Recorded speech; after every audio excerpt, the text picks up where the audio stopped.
Chapter 1476. On the surface, she looked bright and innocent. Only then did Mu Shi fall in love with her. What she did not know, however, was that she was a very sinister person in private. In fact, Lin Ji was very petty. Once she bore a grudge against someone, she would not let the matter rest until her reputation was ruined. Earlier, she had whispered to her assistant to sneak to Yun Shishir's changing room with her phone and secretly take a few photos of Yun Shishir changing into her gown. This was not the first time she had done such a despicable thing. Xiao Ling smiled knowingly. Taking advantage of Qin Zhou's absence, she sneaked to Yun Shishir's changing room and stood on a stool. With the help of the selfie stick, she stretched her hand in the direction of Yun Shishir's changing room. The camera was muted, so Yun Shishir did not notice even after a dozen photos were taken. She was struggling with her gown. Louis Vuitton's gowns were more cumbersome to wear, so she was focused on putting on nipple pads. The stylist wanted her to squeeze as much cleavage as possible. The more obvious it was, the better. Yun Shishir, on the other hand, was frowning and did not want to be too revealing. Xiao Ling succeeded just like that.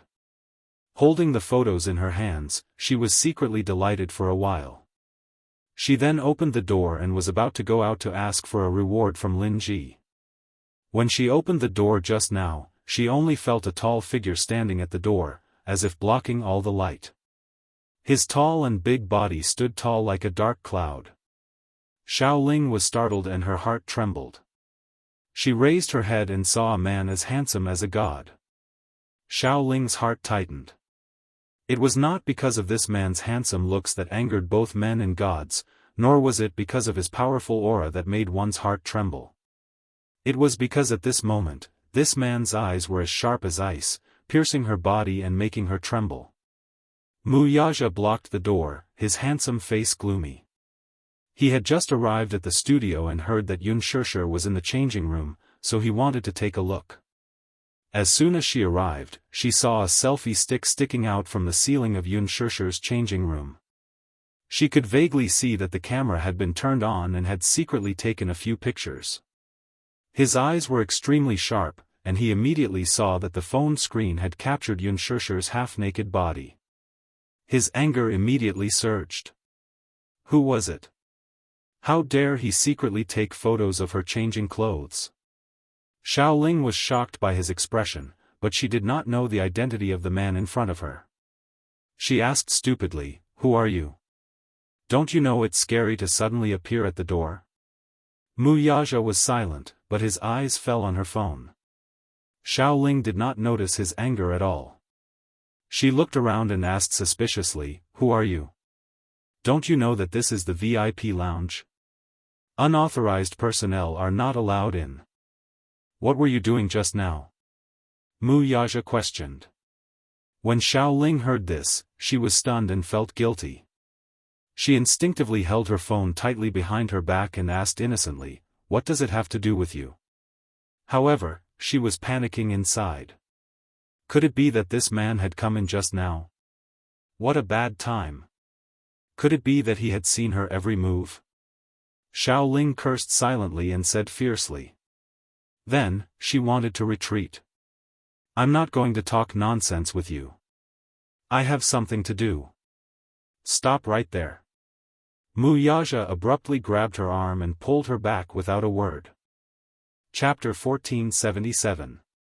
In the changing room, Yun Shishir was alarmed by the argument outside the door. She put on her gown and hurried out.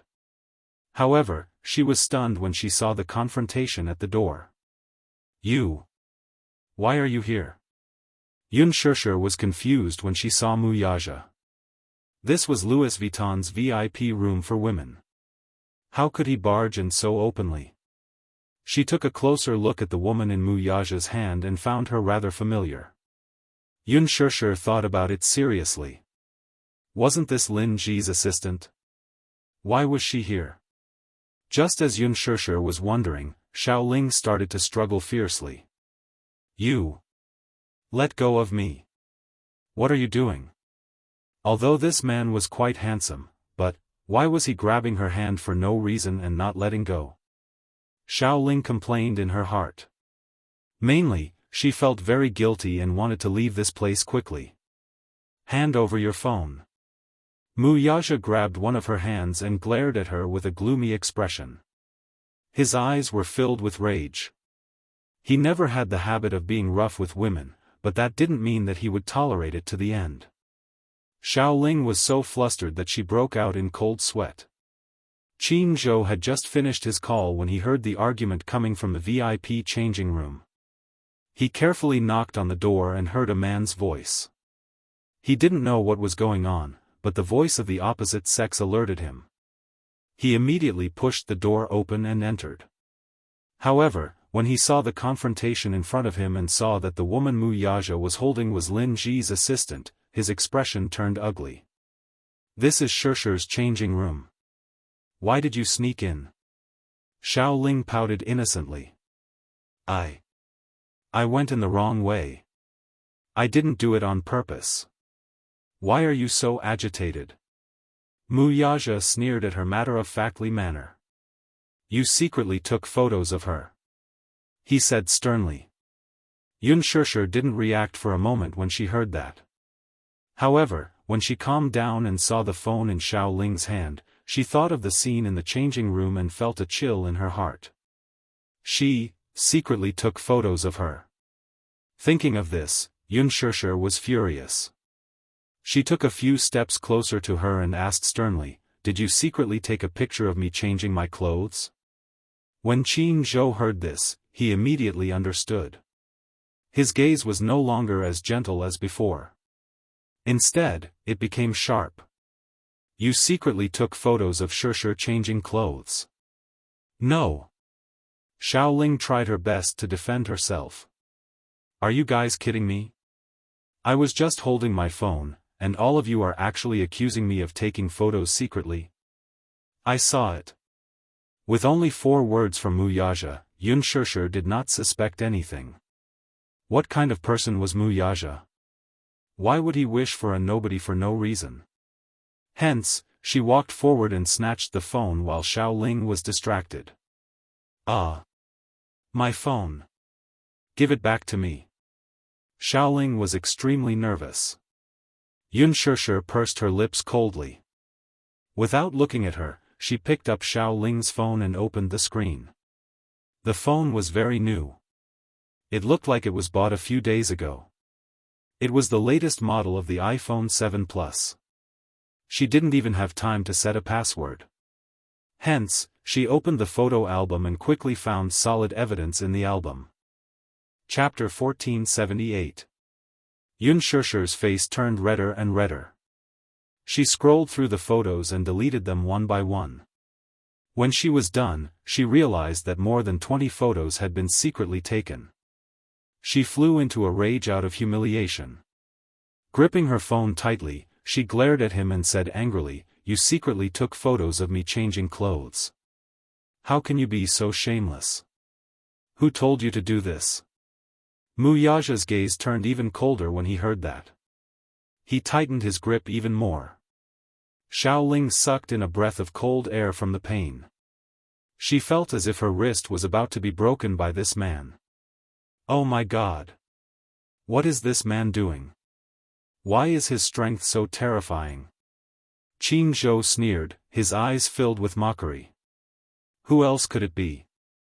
It must be her master who ordered her to do this. The master he was referring to was none other than Lin Ji. Xiaoling gulped nervously. Before she could explain herself, Xiaoxi threw her brand new phone to the ground in a fit of anger. The brand new iPhone 7 Plus broke into pieces from the violent and intimate contact with the ground. The screen shattered into pieces. Xiaoling cried out in pain. Her heart ached for her newly bought phone. This was a new phone she had just bought. How could it be broken just like that? Xiaoling was furious, but she didn't dare to say anything. At that moment, Lin Ji had just finished doing her hair. Hearing the commotion in the changing room, she hurried over. She was shocked to see such a huge commotion when she opened the door just now. Instinctively, she realized that her assistant had messed up the job. Lin Ji's throat moved. She glared at Xiao Ling from the corner of her eye, annoyed at her incompetence. Xiao Ling received her cold glare and shrunk her neck in fear. She pursed her lips. Now that she had been caught red-handed, she wanted to cry but had no tears. Lin Ji was only thinking about how to clean up the mess. Thus, she quickly asked, "What's the situation?" Mu Yaja turned around and met her eyes. He glanced at her condescendingly but didn't say a word. In his eyes, this Lin Ji didn't have the right to make him speak. When Lin Ji saw him, she was so scared that her legs went soft.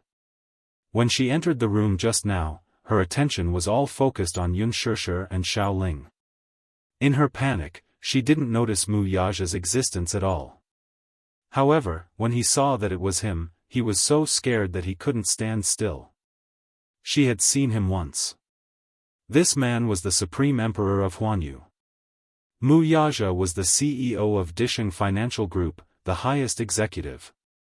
Huanyu Entertainment was just one of his many businesses. It was said that he was a rather swift and decisive person. Why was he here? Lin Ji was a little confused. What's the situation? Don't you feel guilty asking this question? Qin Zhou snorted coldly. He had been in the industry for many years and was quite experienced. How could he not see that Xiao Ling had secretly taken nude photos of Unspoken under Lin Ji's instructions?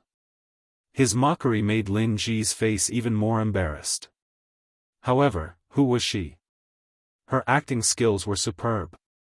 When she pretended to be innocent, it was very convincing.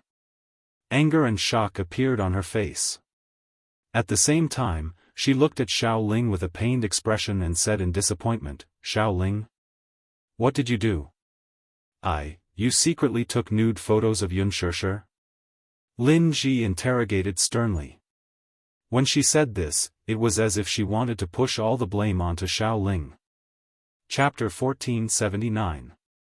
She thought that Lin Ji would help her exonerate herself, but she didn't expect her to change the topic and pour all the dirty water on her.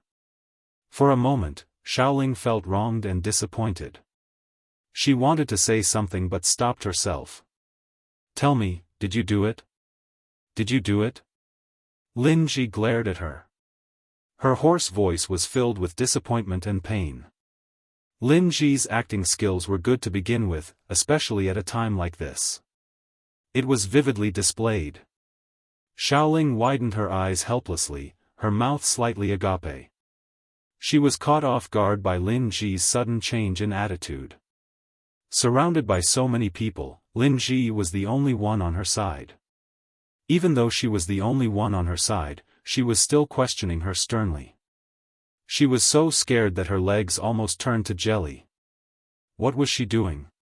What was Lin Ji trying to do? Why was she questioning her so fiercely? Wasn't she the one who ordered her to do all this? Now, not only did she not help to exonerate herself, but she even poured all the dirty water on her. She had to bear such a big black pot. How wronged was she? However, she couldn't blame Lin Ji for not helping her at all. She was already caught red-handed. How could she still argue? Even if Lin Ji wanted to exonerate her, she would only implicate herself. Lin Ji was a person who knew how to sail according to the wind. She looked around and immediately jumped out to clear her name once she saw that the situation was not right. One couldn't help but admire Lin Ji's brilliance. Qin Zhou narrowed his eyes dangerously. He had many doubts about Lin Ji's attitude in his heart. He didn't even need to think about it. Xiao Ling had been ordered. If not for Lin Ji's order, how could she have thought of using such a method to secretly take photos of Unspoken? Lin Ji winked at Xiao Ling from an angle where no one could see, wanting her to cooperate with her act. However, Xiao Ling was in a state of panic at this moment. How could she understand her look? She shrunk her shoulders in fear. She looked at Qin Zhou's gloomy face for a while, and then looked at Mu Yaja, who was as awe-inspiring as a god. She was terrified to the extreme, and her lips trembled as she explained, I didn't. I really didn't, Unspoken said in disgust, I've already seen it. Why are you still trying to defend yourself? Is there any use? Qin Zhou's voice became even harsher. Why did you do that? Why did you think of stealing Shurshu's photos? Are you under someone's orders? Xiaoling was so shocked that her shoulders trembled. She subconsciously glanced at Lin Ji with a helpless and hesitant gaze. Lin Ji was furious. This Xiaoling was so stupid. Why didn't he know how to cooperate with her? Thus, she said angrily, I didn't expect you to be so vicious. Why are you still quibbling? Why did you secretly take photos of her? Gigi, you, Xiaoling was aggrieved and scared. She subconsciously wanted to rat Lin Ji out. Lin Ji saw that the situation wasn't right. She rushed in front of Xiaoling and gave her 2 tight slaps. I've really misjudged you. I didn't expect you to use such despicable methods. Xiaoling was slapped hard. She only felt a burning pain on her face. Her face was slapped to one side.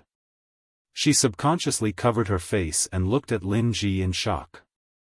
She didn't expect her to be such a person. Chapter 1480. Sob sob sob, she was so aggrieved that she started crying. Lin Ji frowned angrily. You're still crying? How dare you cry? Then, she carried Xiaoling to Unspoken and pushed her. Why are you crying? Apologize to Unspoken. Sob sob sob. I'm sorry. I'm sorry. Xiaoling had no choice but to apologize while crying. Unspoken's face was cold as she looked at the master-servant pair in front of her expressionlessly. Everyone present knew that Xiaoling was being used by Lin Ji. However, Lin Ji was one step ahead and put on a good show. Xiaoling was also willing to take the blame, so no one could say anything. Seeing that Unspoken's face was still cold, Lin Ji slapped Xiaoling again. Do you think you can just apologize like that? You're not sincere at all. Kneel down and apologize. You have to make her forgive you. Although Xiaoling was unwilling, she had no choice but to kowtow under Lin Ji's pressure. Bang, bang, bang. Every time he kowtowed, he would apologize. His voice was loud and clear.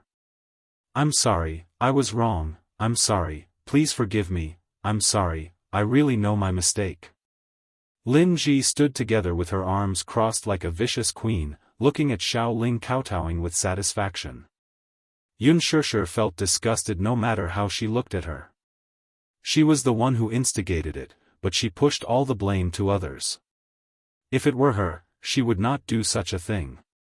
She thought about how Lin Ji had sent someone to secretly take photos of her changing clothes. Fortunately, she did not succeed. Just imagining the consequences of letting Lin Ji have her way was enough to make one shudder. Unspoken was also secretly angry at herself for being careless. She did not notice that someone had secretly taken photos of her. There was no lack of such ruthless people in the entertainment industry who used such vicious methods to harm others. Alright, don't be an eyesore in front of me. I won't forgive you. Unspoken said. Lin Ji's expression changed and she immediately explained, Unspoken, what do you mean by that? What do you mean by, won't forgive you? Don't you know very well what I mean by that? Unspoken snorted coldly. Since ancient times, only villains can be offended. Today, I'll give you a way out, but that doesn't mean that I'm a pushover. If something like this happens again, I'll expose your despicable methods to the media. Lin Ji's eyes turned sharp, but when she caught a glimpse of Mu Yaja and Qin Zhou's cold faces, she could only suppress the anger in her heart. There are some things that I have to make clear. I really didn't instruct Xiaoling to do this. Unspoken, you don't have to make oblique accusations. You don't have any evidence to back up your suspicions. I'm not afraid of crooked shadows. You can say whatever you want, but I have a clear conscience.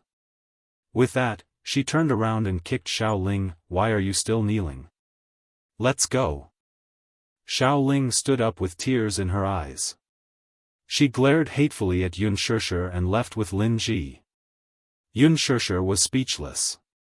She had seen thick-skinned people, but she had never seen such a thick-skinned person. What a weirdo. Mu Yaja walked to Yun Shishir and sized her up. He frowned and scolded, "How could you be so careless? You let someone take advantage of you." Yun Shishir stuck out her tongue. "I didn't notice." Bang! Mu Yaja flicked her forehead. Chapter 1481. If he hadn't noticed it in time, who knew what would have happened next? Was this stupid woman so stupid? Qin Zhou suddenly asked, "Chairman Mu, what a coincidence. You're in Milan too?" "Yes." Mu Yaja nodded. His meaningful gaze fell on Yun Shishir. Every word he said was extremely ambiguous. "I'm in Milan to handle some business." Business? Yun Shishir almost choked on her saliva. She couldn't be the official business that he was talking about, right? Why did such a plain sentence sound so ambiguous when it came out of his mouth? What a terrible man. Yun Shishir pouted in her heart. Qin Zhou raised his eyebrows. "Chairman Mu, what brings you here today?" "She'll be my female companion on the red carpet tonight." Qin Zhou was stunned when he heard this. For a moment, his expression was complicated. Previously, Gu Xingzi had already told him that Yun Shishir would be his female companion on the red carpet. Firstly, it could solidify the hype of the couple and promote the upcoming movie. He had already made arrangements with the media. Secondly, it could solidify the remaining hype of the first episode of The Lover's Diary with Yun Shishir and Xingzi. Who knew that Mu Yaja would appear out of nowhere? Mu Yaja, however, was unaware of what the manager was thinking. "Are you going to wear this tonight?" As soon as he finished speaking, he looked down and was suddenly attracted by the gown she was wearing. She had purposely chosen the gown Gu Xingzi had sent over today. This gown wasn't considered conservative. It was pulled low at the chest and the stylist had done his best to squeeze a little cleavage. It was very eye-catching and eye-catching. It was too revealing. The gown was a tube top and had a low-cut design. Her voluptuous breasts were almost on the verge of popping out. Yun Shishir's body was the type that was skinny but not voluptuous. When Yun Shishir was a teenager, her breasts weren't so voluptuous. Perhaps it was because she had been breastfeeding, but her breasts were more developed. Coupled with the nipple pads, it was simply impossible for men to take their eyes off her. It was too exposed. It made people involuntarily want to press her down on the bed and ruthlessly humiliate her. Mu Yaja commented in his heart. "Change out of this," he suddenly ordered. Qin Zhou was a little confused. "Why?" Mu Yaja glanced at him coldly. "Don't you think it's too revealing?" Qin Zhou was at a loss for words. All right, it was indeed a little exposed. But for a Fashion Week banquet, this was already considered a conservative approach. Some Hollywood actresses even appeared in see-through outfits. Shishir was already being very conservative. Alas, even if he were given 10 guts, he would not dare to say this in front of the man. "Go and exchange for the one I sent over." Mu Yaja's deep voice was filled with unquestionable determination. Yun Shishir pursed her lips, but there was nothing she could do about it. She did not resist and could only hug the qipao he sent over to her and enter the fitting room. About 10 minutes later, Yun Shishir walked out of the fitting room. She walked in front of the mirror and compared herself. Mu Yaja turned sideways to look. However, his originally deep and bottomless eyes suddenly had a flash of amazement. For more than 10 seconds, he was deeply mesmerized by her and could not take his eyes off her. Qin Zhou was also stunned. Chapter 1482. The gown was designed in the style of a cheongsam. The style was pure, just like the style of the old Shanghai cabarets in the 1920s. However, this gown was not a traditional cheongsam. It was a fusion of Chinese and Western elements, a combination of Chinese and Western elements. Unexpectedly, Yun Shishir looked surprisingly beautiful in it. This gown retained the standing collar, slit, rolled edges, luxurious fabrics, and embroidery. It extended the skirt to the length of the floor, creating a precedent for the cheongsam evening gown. The design of the slit up to the knees weakened the sexy elements and added a bit of royal majesty. The position from the neck to the collarbone was designed with a hollowed-out design. The white skin and sexy collarbone could only be glimpsed, but to a great extent, it interpreted the beauty of the Chinese sex appeal, giving people a kind of looming feeling. The cheongsam was sleeveless, revealing Yun Shishir's fair shoulders and slender arms. Every stitch and line of the embroidery on the gown was handmade, showing the magnificence of aristocracy. The slit on both sides rose to the hips, but it was just enough to cover it. It was not considered revealing, only a pair of jade legs faintly showing. Such an absolute territory, but it had a slightly heart-throbbing feeling. The waist was tight, and the exquisite figure was perfectly revealed. Looking from afar, it was exquisite and beautiful. Not every woman could interpret the beauty of a cheongsam. When Yun Shishir put on this gown, people felt that she had lost some of her youthfulness and gained some elegance and magnificence. More importantly, there was a charm that had settled down over time. Women were like flowers, like winter plum blossoms in the snow. They were proud and self-admiring, but with the most arrogant attitude, they looked down on the passing of time elegantly. Yun Shishir's temperament was more pure, but this gown deepened and subverted her temperament. It became mature and beautiful. Between her eyebrows, there was a seductive look, as if there was an endless charm to it. Even Qin Zhou was secretly depressed that he had misjudged the situation. Yun Shishir's style was no less inferior to the ink-style gown that Mr. Gong had sent over. Beautiful. So beautiful. For a moment it was hard to find words to describe this ascetic beauty. Mu Yaja did not expect that Yun Shishir would be so suitable for this dress. When she wore it, she was so beautiful that he could not look straight at her. An enchanting beauty assaulted his face. For a moment, he actually felt his body heating up slightly. Because of her appearance, he couldn't help but let his imagination run wild. Deep down in his bones, a man deeply loved the beauty of a woman, which was a bit erotic and a bit ascetic. However, he wished that this beauty belonged to him alone. Yun Shishir saw his burning gaze on her body. She shyly tugged at her skirt and asked curiously, "How do I look in this?" Mu Yaja suddenly snapped out of his thoughts and slowly took a few steps towards her. "What do you think?" Mu Yaja leaned over, stretched out his arms, and trapped her in his arms. His thin lips were close to her ears, and his breath was like orchids. "My body is heating up just by looking at you. Don't you think it looks good?"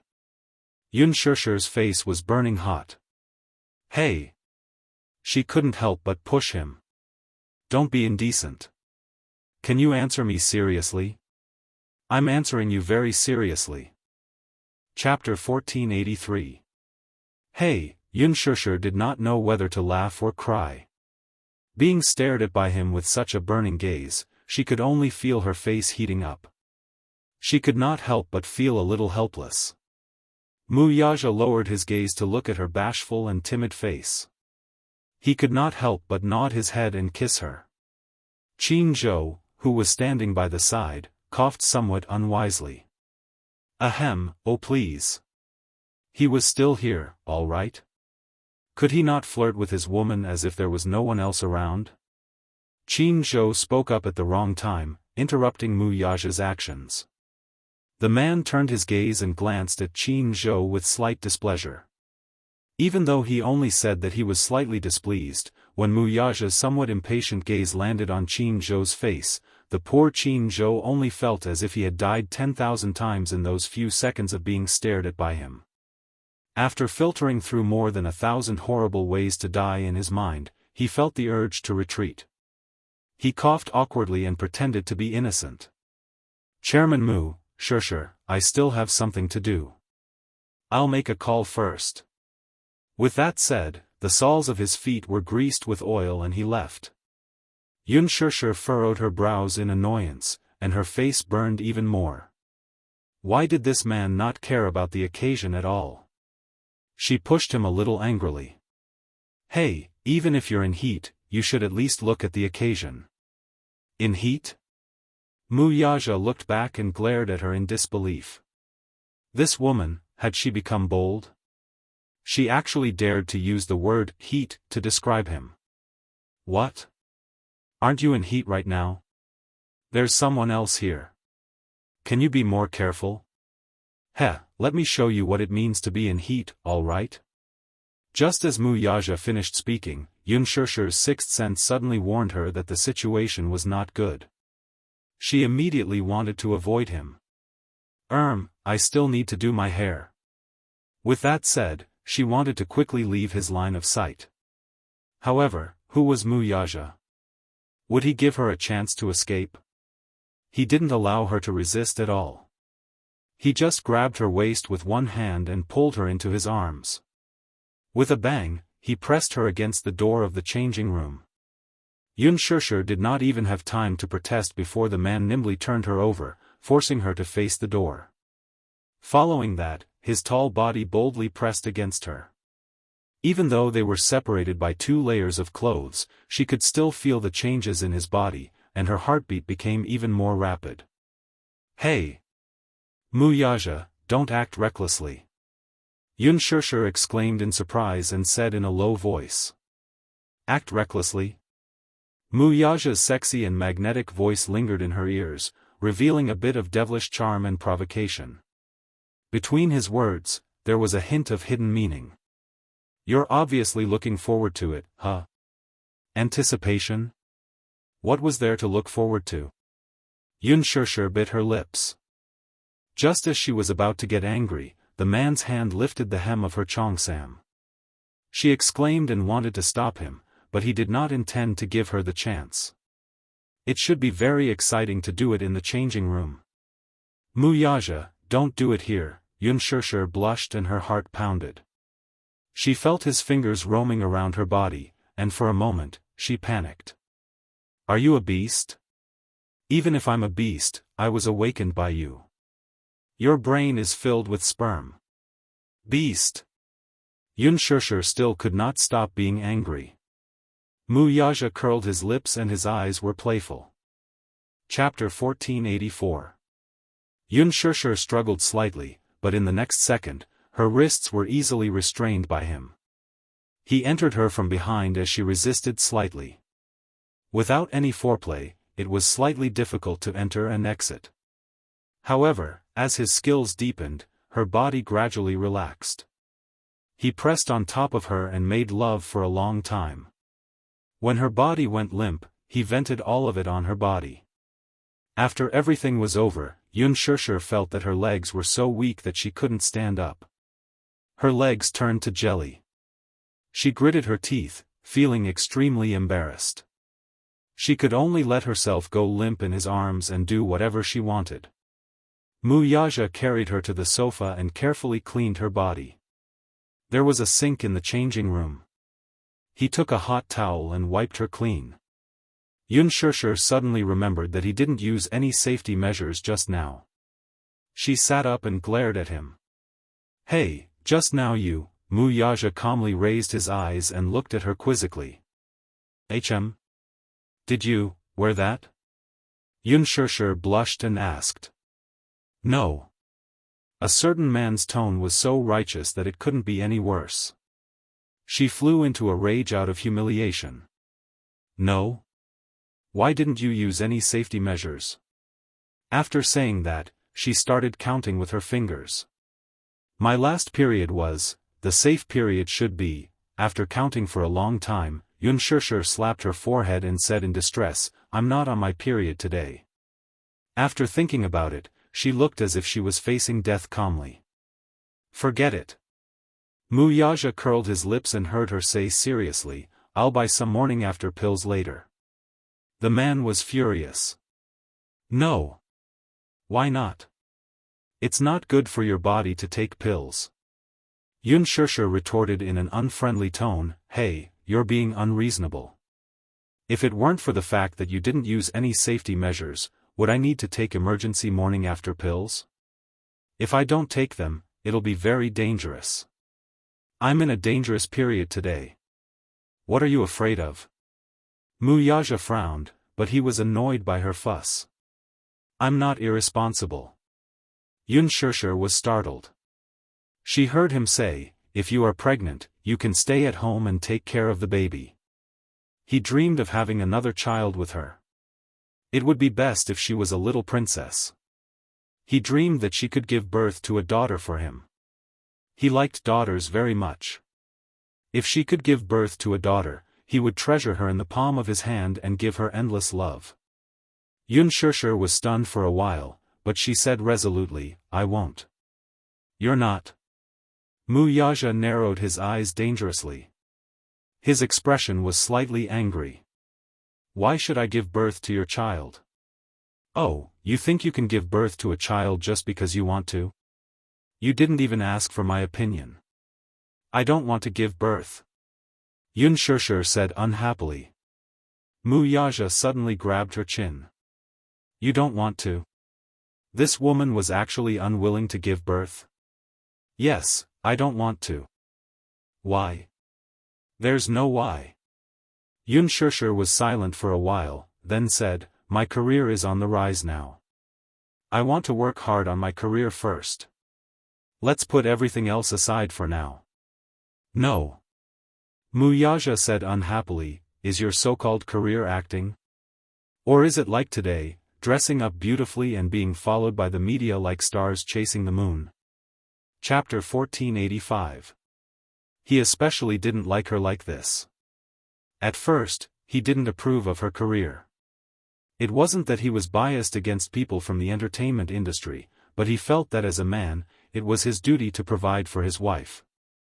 With his wealth, it wouldn't be an exaggeration to say that it wouldn't be a problem to provide for 1,000, 10,000, or even 1,000,000 of her. He felt that she didn't need to work.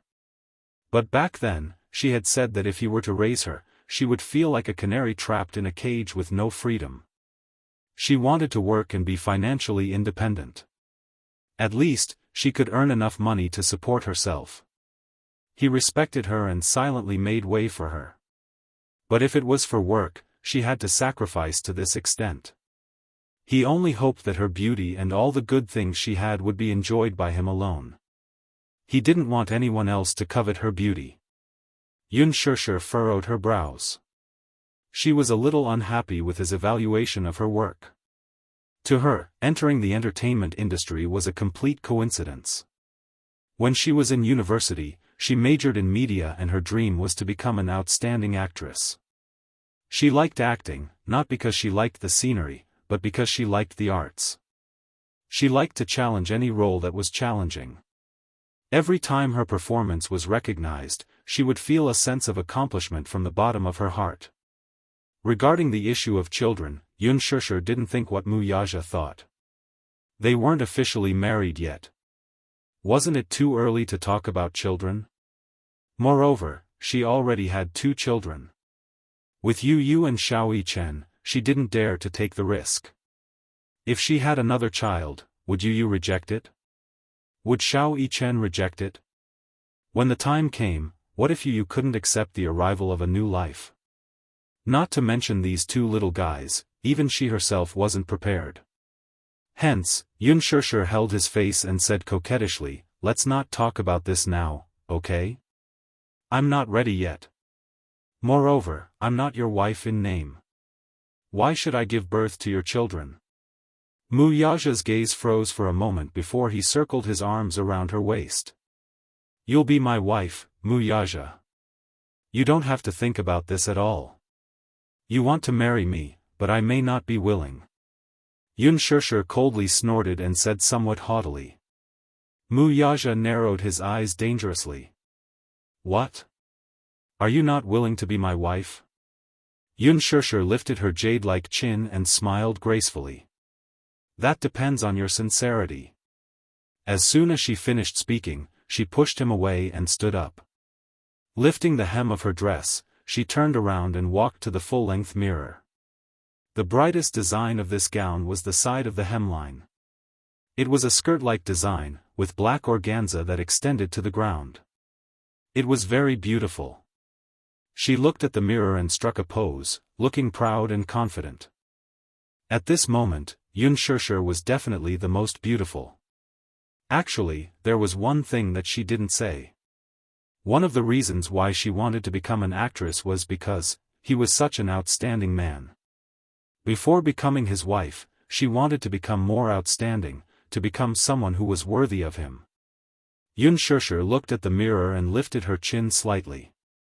Her lips curled into a beautiful smile. Suddenly, Muyaja's calm voice came from behind her. "Walk the red carpet with me tonight." Chapter 1486. Tonight. You're going too? Unspoken looked at the suit he was wearing. She did not realize why he was dressed so formally. Was he invited to tonight's banquet too? Muyaja replied. "You will be my female companion." Unspoken was stunned. She suddenly remembered that Gu Xingzi had asked her to walk the red carpet with him. So she said, that. No.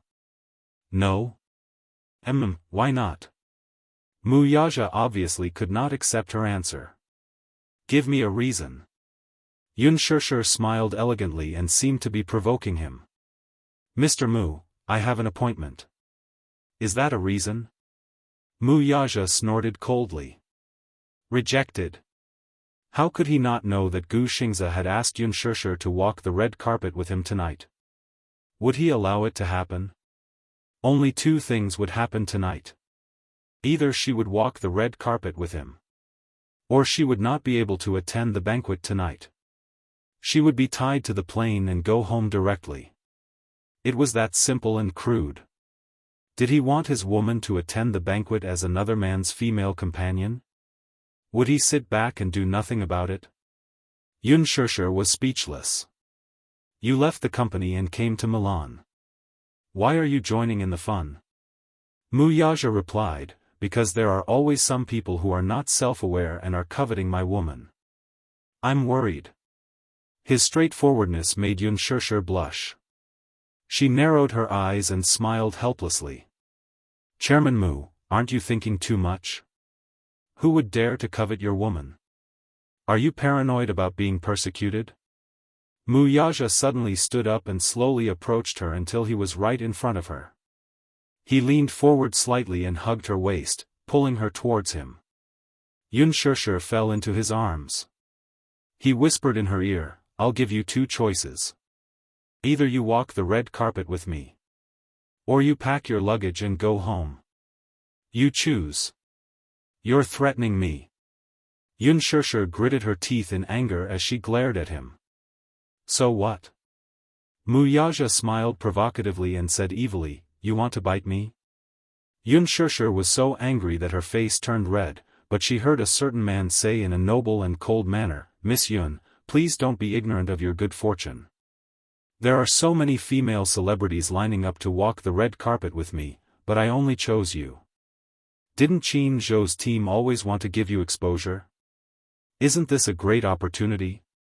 Unspoken narrowed her eyes. However, Muyaja said slowly, Qin Zhou asked Gu Xingzi to walk the red carpet with you because he wanted to create hype. Then, wouldn't I be more suitable as the target of the hype? Unspoken was speechless. Half an hour later, Unspoken was done with her styling. When she walked out of the VIP room with Muyaja, Qin Zhou was standing outside the door, smoking. When he saw them holding each other's arms, he choked on the smoke. What was going on? What's going on? Qin Zhou was a little confused. Tonight, she's walking the red carpet with me. Muyaja said coldly. As soon as he finished speaking, Qin Zhou was stunned. What? Unspoken was walking the red carpet with Boss Mu? Did the sun rise from the west? Although Mu Yaja was the big boss of Huanyu, he had never walked the red carpet with a woman in all these years. Qin Zhou suddenly thought of the relationship between Yun Shishir and Mu Yaja. Oh, he wasn't that surprised. Chapter 1487. Qin Zhou was happy that Boss Mu was willing to walk the red carpet with Yun Shishir. Nonsense. Why wouldn't he do something good that could increase Yun Shishir's exposure? If Mu Yaja was to accompany Shishir to the banquet, it would be a glorious thing. It wasn't because of anything else. It was because of Mu Yaja's status. Moreover, he had never attended such a banquet before. This was the first time, and probably the only time. Just when Yun Shishir thought that Qin Zhou was going to flip out, she saw him rubbing his hands with a smile. He looked very excited. Shishir, you will walk the red carpet with Chairman Mu tonight. You must perform well. With Chairman Mu around, you will definitely be on the front page tomorrow. The corners of Yun Shishir's lips twitched violently, feeling as if she had been sold off. She felt like she had the world with Mu Yaja, at the banquet of Milan Fashion Week. As a guest invited by the organizer, Mu Yaja naturally had to be the finale. Thanks to him, Yun Shishir, who had been arranged to enter the venue in the first half, was now the finale. It was autumn and the weather was a little cold. Especially at night, when the cold wind blew, it was bone-piercing, and the chill was at its peak. Before they left, Qin Zhou specially gave Yun Shishir a mink cashmere jacket to protect her from the cold wind. Although the weather was very cold, the atmosphere on the red carpet was very lively.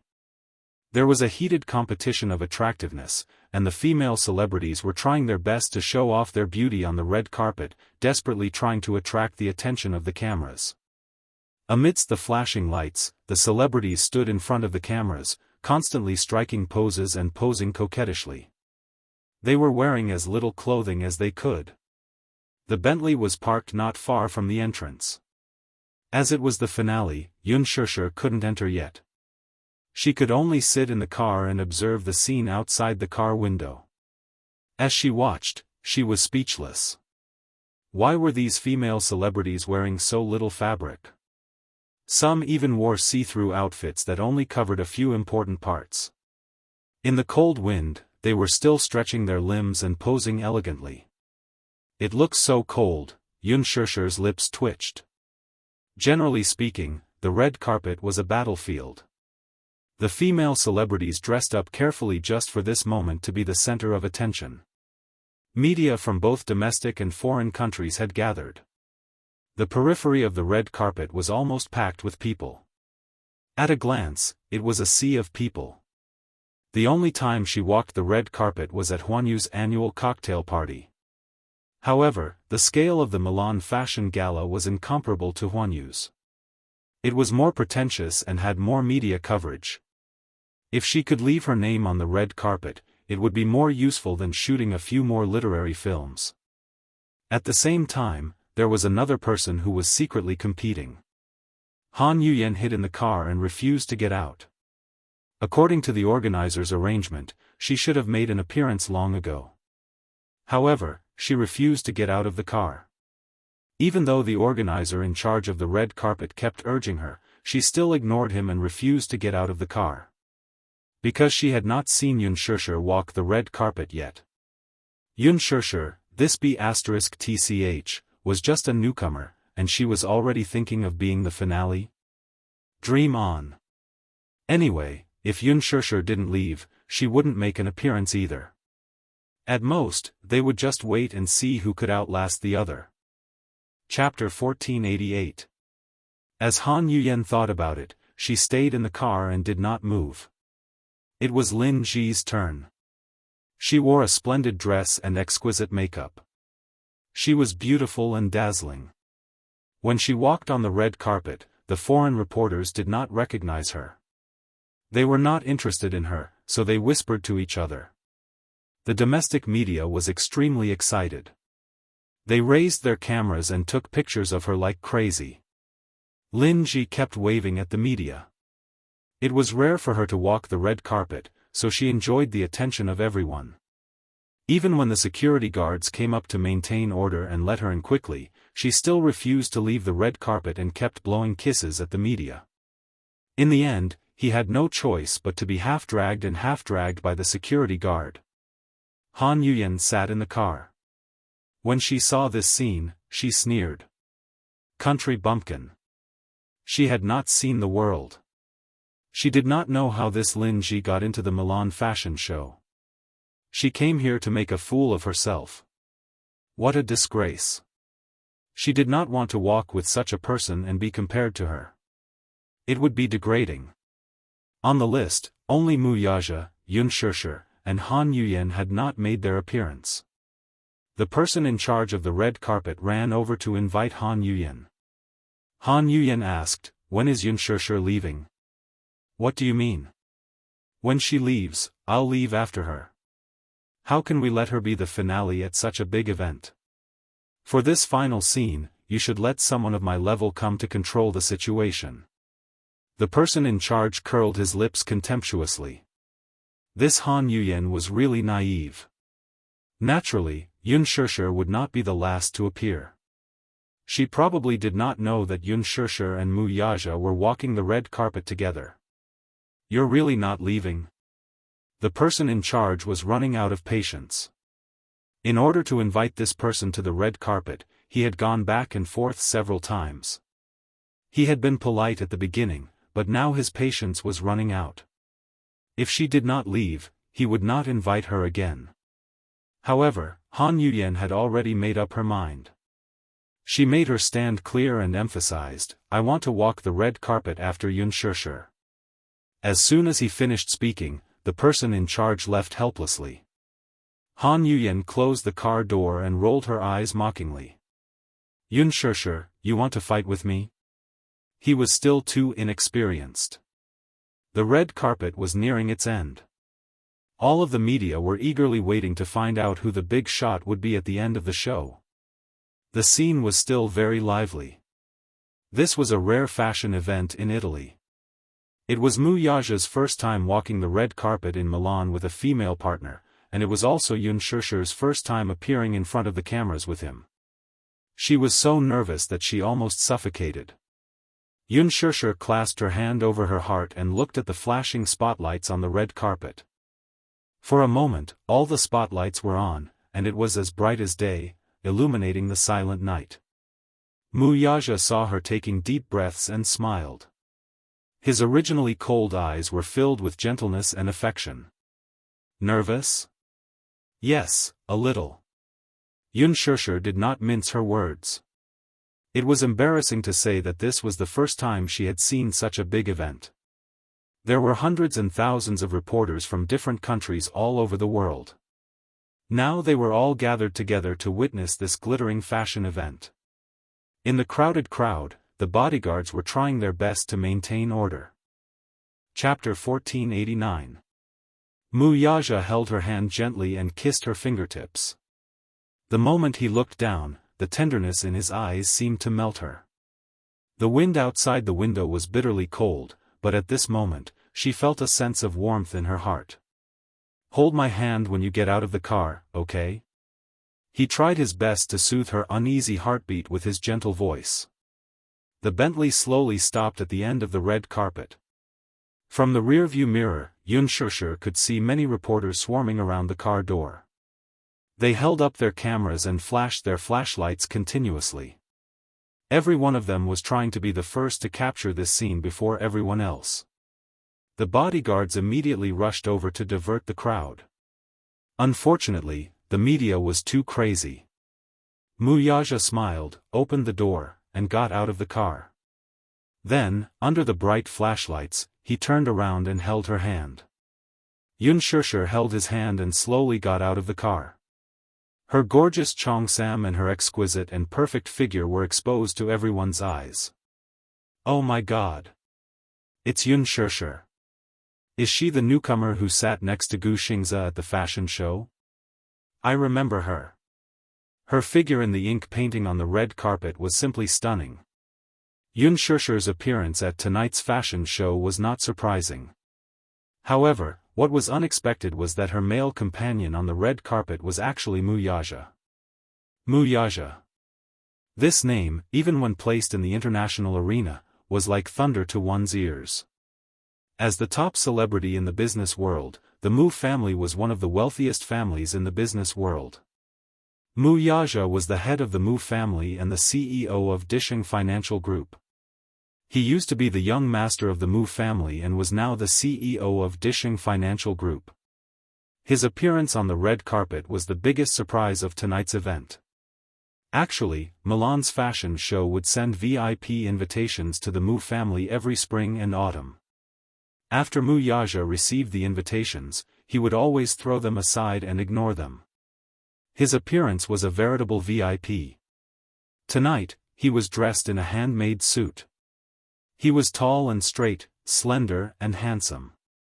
His delicate facial features softened the charm of Oriental classics and the profound mystery of European descent.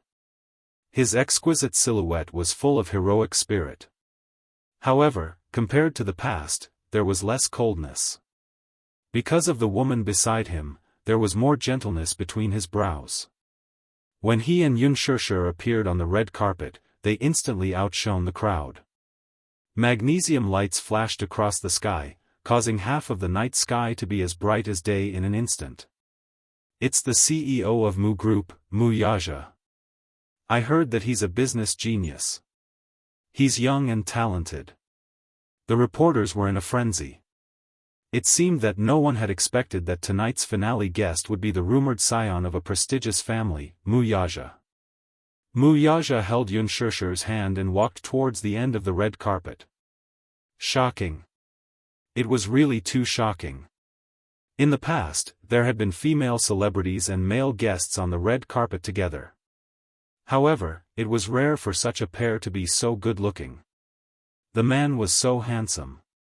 The woman was gentle and moving. A talented and beautiful couple, a golden couple. This was it. Wuxia was calm and collected. When he held Xianxia's hand and walked to the center of the red carpet, the reporters burst into screams. Stop. Stand where you are and take a group photo, okay? Chapter 1490. Xianxia, can you smile? Hearing this, Xianxia cooperatively revealed a charming smile, which instantly captivated the reporters in the press gallery. Even some of the international reporters were mesmerized by her smile. It was too beautiful. Especially this cheongsam, when she wore it, it was indescribably beautiful. She exuded a sense of asceticism from head to toe. Chinese elements were highly valued overseas. Many fashion weeks had Chinese-themed fashion shows. This time, the Milan Fashion Week also had a Chinese-themed show. Especially the cheongsam, it was once the favorite of many Hollywood actresses. However, it was because of the difference in their bloodlines. How could those blonde-haired and blue-eyed foreign actresses exude the charm of the cheongsam and its unique classical mystery? These reporters had attended so many events and could be considered to have seen countless people. However, they could not pick out a female actress who wore a cheongsam and was as beautiful as Xianxia. The red high heels on her feet were based on classical elements. It matched the gown very well. Xianxia, look over here. A cry of surprise came from the group of reporters. Xianxia immediately looked in the direction of the sound, and the smile on her face became even more beautiful. The magnesium lights flashed even more fiercely. Xianxia and Wuxia cooperated with the media's request and got closer to each other to take a few photos. The two of them stood together and looked very compatible. The celebrities who had already walked the red carpet and were standing at the entrance of the venue could not help but whisper. Many of the celebrities who had rushed over from China to attend the Fashion Week banquet were silently guessing the relationship between Xianxia and Wuxia. Wuxia was the big boss of Huanyu. The huge Huanyu was just a branch of Disheng Holdings. Wuxia could be said to be the king of the entertainment empire. However, it did not decrease that he had held the hand of any female actress and attended such a banquet together. No one could tell what the relationship between the two of them was. Many people were so jealous that they gritted their teeth. Who would believe that Xianxia didn't have any background? She had just debuted, and she already had so many resources. She was also involved in a scandal with Gu Xingzi, and she was walking the red carpet with such a prestigious figure like Mu Yaxia. Could it be that she was Mu Yaxia's pet? However, Mu Yaxia rarely had any scandals in the circle.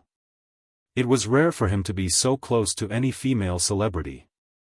Previously, Mu Yaxia had a fiancée. However, a while ago, Mu Yaxia held a press conference and announced that Mu Yaxia and Mu Wanru had broken off their engagement. This news made many people jump for joy. At this moment, Xianxia and Mu Yaxia had become the focus of everyone's attention. At the request of the media, Mu Yaxia intimately hugged Xianxia's waist and planted a kiss between her eyebrows. The reporters all captured this sensational kiss of the century. When Han Yuyan saw this scene in the car, she suddenly couldn't sit still. She couldn't help but feel annoyed. She watched helplessly as Xianxia and Mu Yaxia walked down the red carpet together. She was in a bad mood. She thought that Xianxia deliberately wanted to be the last to appear. She didn't expect that she was arranged to be the last to appear because she had a big shot like Mu Yaxia. She cursed fiercely in her heart. What kind of person was Xianxia to be able to appear on the red carpet with Mu Yaxia? Mu Yaxia rarely appeared in front of the camera. Chapter 1491. Han Yuyan couldn't help but let her imagination run wild. What was the relationship between Xianxia and Mu Yaxia? How could they stand so intimately together and walk the red carpet together? Mu Yaxia was a tycoon in the business world, but he had always been handsome and aloof. There had never been any women around him. Xianxia was probably the first. Could it be? Han Yuyan couldn't sit still when she saw this. All of a sudden, she began to suspect that she had underestimated Xianxia. Maybe this Xianxia wasn't such a simple newcomer. Xianxia stood in the middle of the red carpet with a smile. She looked so charming, as if she was an otherworldly socialite who had walked out of an ancient painting. She also had a hint of arrogance and provocation. Her beauty was different from her usual reserved and pure look. She was flamboyant and sharp, like a blooming poppy. Even if people knew that it was highly toxic, they would rather drink poison to quench their thirst. Mu Yaxia hugged her waist and faced the spotlights calmly. He rarely showed himself in front of the camera like this. In front of the camera, he was insufferably arrogant, exuding the extraordinary aura of a king. He had an imposing appearance and a heroic spirit. The intimidating elegance between his eyebrows made countless female celebrities fall head over heels for him and fall head over heels for him. Any one of his photos didn't even need post-processing. His handsome and exquisite looks completely crushed all the little fresh meats in the entertainment industry, and even the international male models in the fashion industry. He was too handsome. Very few people had the honor of seeing him in person. Many people were deeply shocked by his aura, so much so that for a moment, the cameraman's movements slowed down a little. Many female celebrities were so jealous that they didn't know where Xianxia got the good fortune to be able to walk the red carpet with Mu Yaxia. Those female celebrities who were racking their brains for tomorrow's headlines were a little frustrated at this moment. With Xianxia like this, she would definitely dominate the headlines tomorrow. There was no hope for them. The domestic and foreign media took photos crazily to capture this historic scene. Xianxia, can you stay close to Chairman Mu? One more, thank you. Chairman Mu, hold her tighter. Mu Yaxia did not give the reporters any extra chances. As soon as the time was up, he hugged Xianxia and walked towards the autograph board, causing the media to scramble to follow them. Mu Yaxia approached the signature board and took the pen that was handed to him. He then signed his name on the blank space on the board in a flamboyant and elegant manner. The tip of his brush was handsome and powerful. His words were just like him, arrogant and flamboyant. Every stroke was full of tension. In the past, such a signature would only appear on trade contracts that were worth hundreds of millions of dollars. This was the first time it appeared in an event that had nothing to do with business. After Mu Yaja signed his name, he handed the pen to Yun Shishir. Yun Shishir took the pen and smiled gently. She raised her wrist and signed her name beside his.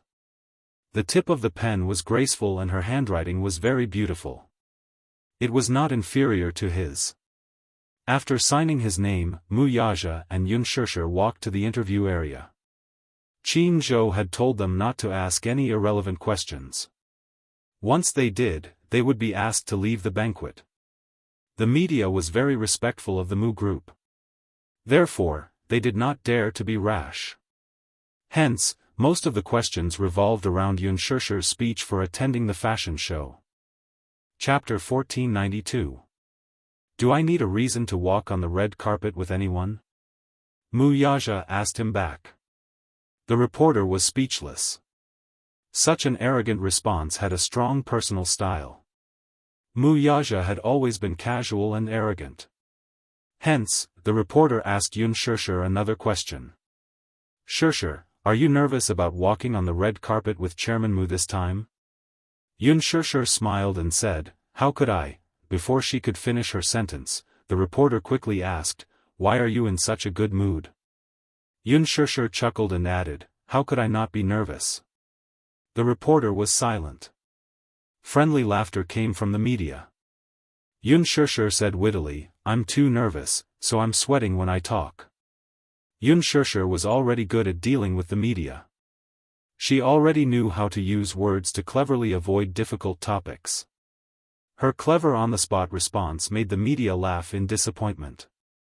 Ha ha ha, Shishir is so cute. Hence, they did not make things difficult for her. They asked a few friendly questions and ended the interview. Mu Yaja and Yun Shishir walked into the venue. Qin Zhou watched their backs disappear at the end of the red carpet and sighed. He also walked into the venue. Seeing that it was about time, Han Yuyan thought to herself, now, I can finally make my appearance, right? Hence, she opened the car door and adjusted her elegant and arrogant posture.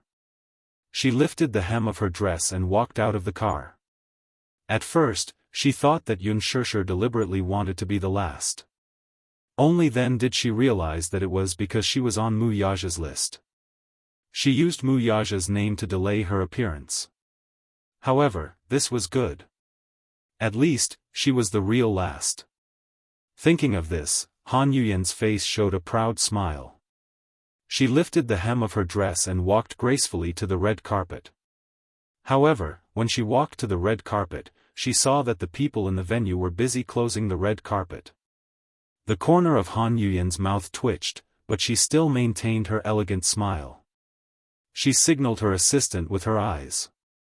The assistant immediately ran forward and said in fluent English, wait, there's still an artist who hasn't left. What? Our artist, Han Yuyan, hasn't walked the red carpet yet. Let's wrap it up later. It's time. That person snorted rudely and ignored her, continuing with the movement of his hands. Han Yuyan could no longer maintain the elegant smile on her face, and her face turned pale. She quickly stepped forward and said condescendingly, what time is it now? You're already rolling the red carpet? That's too much, I haven't left yet. The assistant translated her words for her. The man looked at her from head to toe and said expressionlessly, we're just following orders. The last couple has already walked the red carpet. Moreover, it's time. The banquet is about to begin. Call the person in charge here. I'll talk to him. Han Yuyan said coldly. The man muttered in Italian, then picked up the headset and called the person in charge. The person in charge hurried over. When he saw Han Yuyan, his face turned cold. What's going on? Han Yuyan snorted and pointed arrogantly at the assistants in charge of closing the red carpet. She said angrily, what are they doing? I haven't walked the red carpet yet, and they're already rolling it up. That's too much. Please give me an explanation. Her tone was arrogant and arrogant. Chapter 1493. The person in charge was surprised, and his tone was cold. Time's up, so they're starting to pack up the red carpet. There's nothing wrong with them doing that. Han Yuyan almost flew into a rage when she heard that. She tried hard to calm herself down and forced a smile, pretending to be calm. I haven't left yet. It was just a few words, but she said it while smiling and gritting her teeth. The person in charge asked coldly, "What does that have to do with me?" Han Yuyan was stunned. "You didn't want to leave when I asked you to. Now that time's up, you won't have the chance to leave even if you want to. Wait for the next time." The person in charge said those words casually, but what he meant was that Han Yuyan should pack up and leave, and walk the red carpet again next time. Han Yuyan's face was completely flushed. She was extremely embarrassed. She suddenly lost her composure and said unreasonably, "No way. You can't do that. Roll out the red carpet for me again. Let me finish walking the red carpet. There's a limit to acting like a big shot. Who do you think you are? You're just an artist. Do you want everyone to wait for you?" The person in charge rolled his eyes at her. "Sorry, the banquet has started. I asked you to walk the red carpet, but you didn't want to. Who do you think you are? How dare you dream of being the finale after Mr. Mu? Huh." He sneered, turned around, and continued to order people to pack up the red carpet. Han Yuyan held onto her fur coat. Her eyes were red as she glared at them. She bit her red lips. She felt wronged, but there was nothing she could do. She could only watch as they packed up the red carpet and removed it. The reporters rushed into the venue and immediately erected a barrier. Now, she couldn't even enter the venue. Han Yuyan thought about the fashion banquet she had been looking forward to for so long. Now, she was blocked outside the door, standing alone in the cold wind. Tears rolled down her cheeks. She was full of grievances. She thought about how Unspoken walked the red carpet in glory, but she didn't even have the right to walk the red carpet. Just thinking about it made her heart ache. Her eyes turned red. No matter how hard she tried to hold it in, she couldn't stop her tears from flowing. Her assistant scolded her from the side. "What kind of attitude is that? Seriously. Our Yuyan hasn't even walked the red carpet yet and she's already taken it away. She doesn't know how to respect others at all. It would have been better if she hadn't said anything." The moment she did, Han Yuyan felt even more aggrieved and had nowhere to vent. Her tears flowed even more violently. She couldn't help but say, "Shut up." After saying that, she went back to the car angrily. As soon as she got into the car, Han Yuyan broke down and burst into tears. There was nothing more miserable than rushing to Fashion Week, only to be blocked outside the door. At the same time, he felt so humiliated. She didn't know if her embarrassing moment had been captured by the domestic reporters. She thought about how the local reporters would write about her if they found out that because she had acted like a big shot, she had suffered a double loss and couldn't even attend the banquet. The more Han Yuyan thought about it, the more aggrieved she felt. She covered her face and cried. In the venue, famous people gathered and the stars shone brightly. Mu Yaja hugged Unspoken and took the wine glasses. The waiter poured red wine for them. He turned around and raised the wine glass, indicating to her. Unspoken glanced at him and smiled shyly. She mumbled, "I can't really drink. I'm afraid I'll get drunk." "What's there to be afraid of? I'm here." Chapter 1494. Mu Yaja suddenly leaned close to her ear. "Also, I like how you look when you're drunk." She was delicate and cute, and the two patches of red on her cheeks were especially charming. He loved this beautiful and charming appearance. Unspoken pursed her lips and pretended to pout coquettishly as she glared at him. Mu Yaja clinked his wine glass against hers and drank it in one gulp. He could hold his liquor very well. In the past, when negotiating business, the wine table was undoubtedly a smokeless battlefield. Alcohol tolerance symbolized the confidence of the negotiation. Often, the success of the transaction could not be separated from the boost of alcohol tolerance. Xianxia was still afraid of getting drunk, so she took a small sip. The wine-red wine stained her delicate lips, and it was incomparably beautiful. Wuxia glanced at it, and his heart was slightly moved. If they weren't in a public place, he really couldn't help but lower his head and lick the beautiful wine on her lips. The female celebrities present were all envious and jealous. They couldn't wait to kick Xianxia away. This Xianxia was too much of an eyesore. It wasn't just the domestic artistes. Some international celebrities were also a little jealous. Among them was Princess Charlotte of the Morocco royal family. As a member of the Morocco royal family, Princess Charlotte naturally received a VIP invitation to Milan Fashion Week. She didn't expect Wuxia to also come. She had met him once, at the Morocco royal family's banquet. Under the arrangement of Duke Hanst, he danced with her. Charlotte thought that this man was quite interesting. During the dance, she could see that he was absent-minded and uninterested, as if he was very reluctant to dance with her.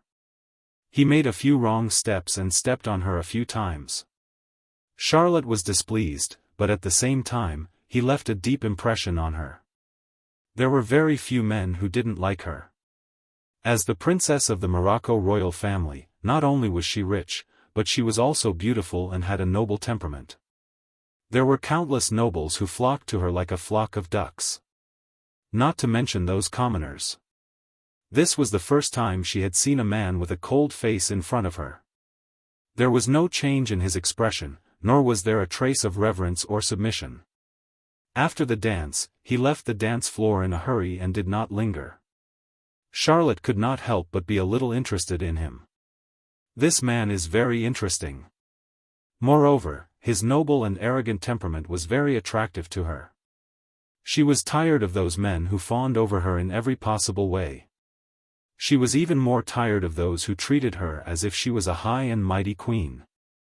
Towards Wuxia's cold and arrogant temperament, she was very attracted to him. After that day, through Duke Hanst, she expressed her admiration for Wuxia to the Mu group, hoping to meet him. Charlotte's view on love was very straightforward. Western culture had been implanted in her bones since she was young. To her, in love, there was no such thing as who took the initiative or who was passive. If she liked someone, she would take the initiative to pursue him. Thus, she picked up a glass of red wine from the waiter's tray and walked towards Wuxia. Wuxia was standing in front of the dining table with Xianxia in his arms, gently feeding her cake. Xianxia said angrily, "I don't need you to feed me. You don't like me feeding you? There are so many people watching. It's not good. Don't worry about others." Wuxia did not allow her to say anything. The venue was divided into a VIP area and a non-VIP area. Chapter 1495. Hence, he felt that he had nothing to fear. However, Xianxia could feel the sharp swords directed at her from all directions. So many pairs of eyes were staring at her with hatred. She felt uncomfortable all over. Wuxia ordered, "Open your mouth." Xianxia was forced to open her mouth and was fed a mouthful of the tiramisu cake. It's so sweet.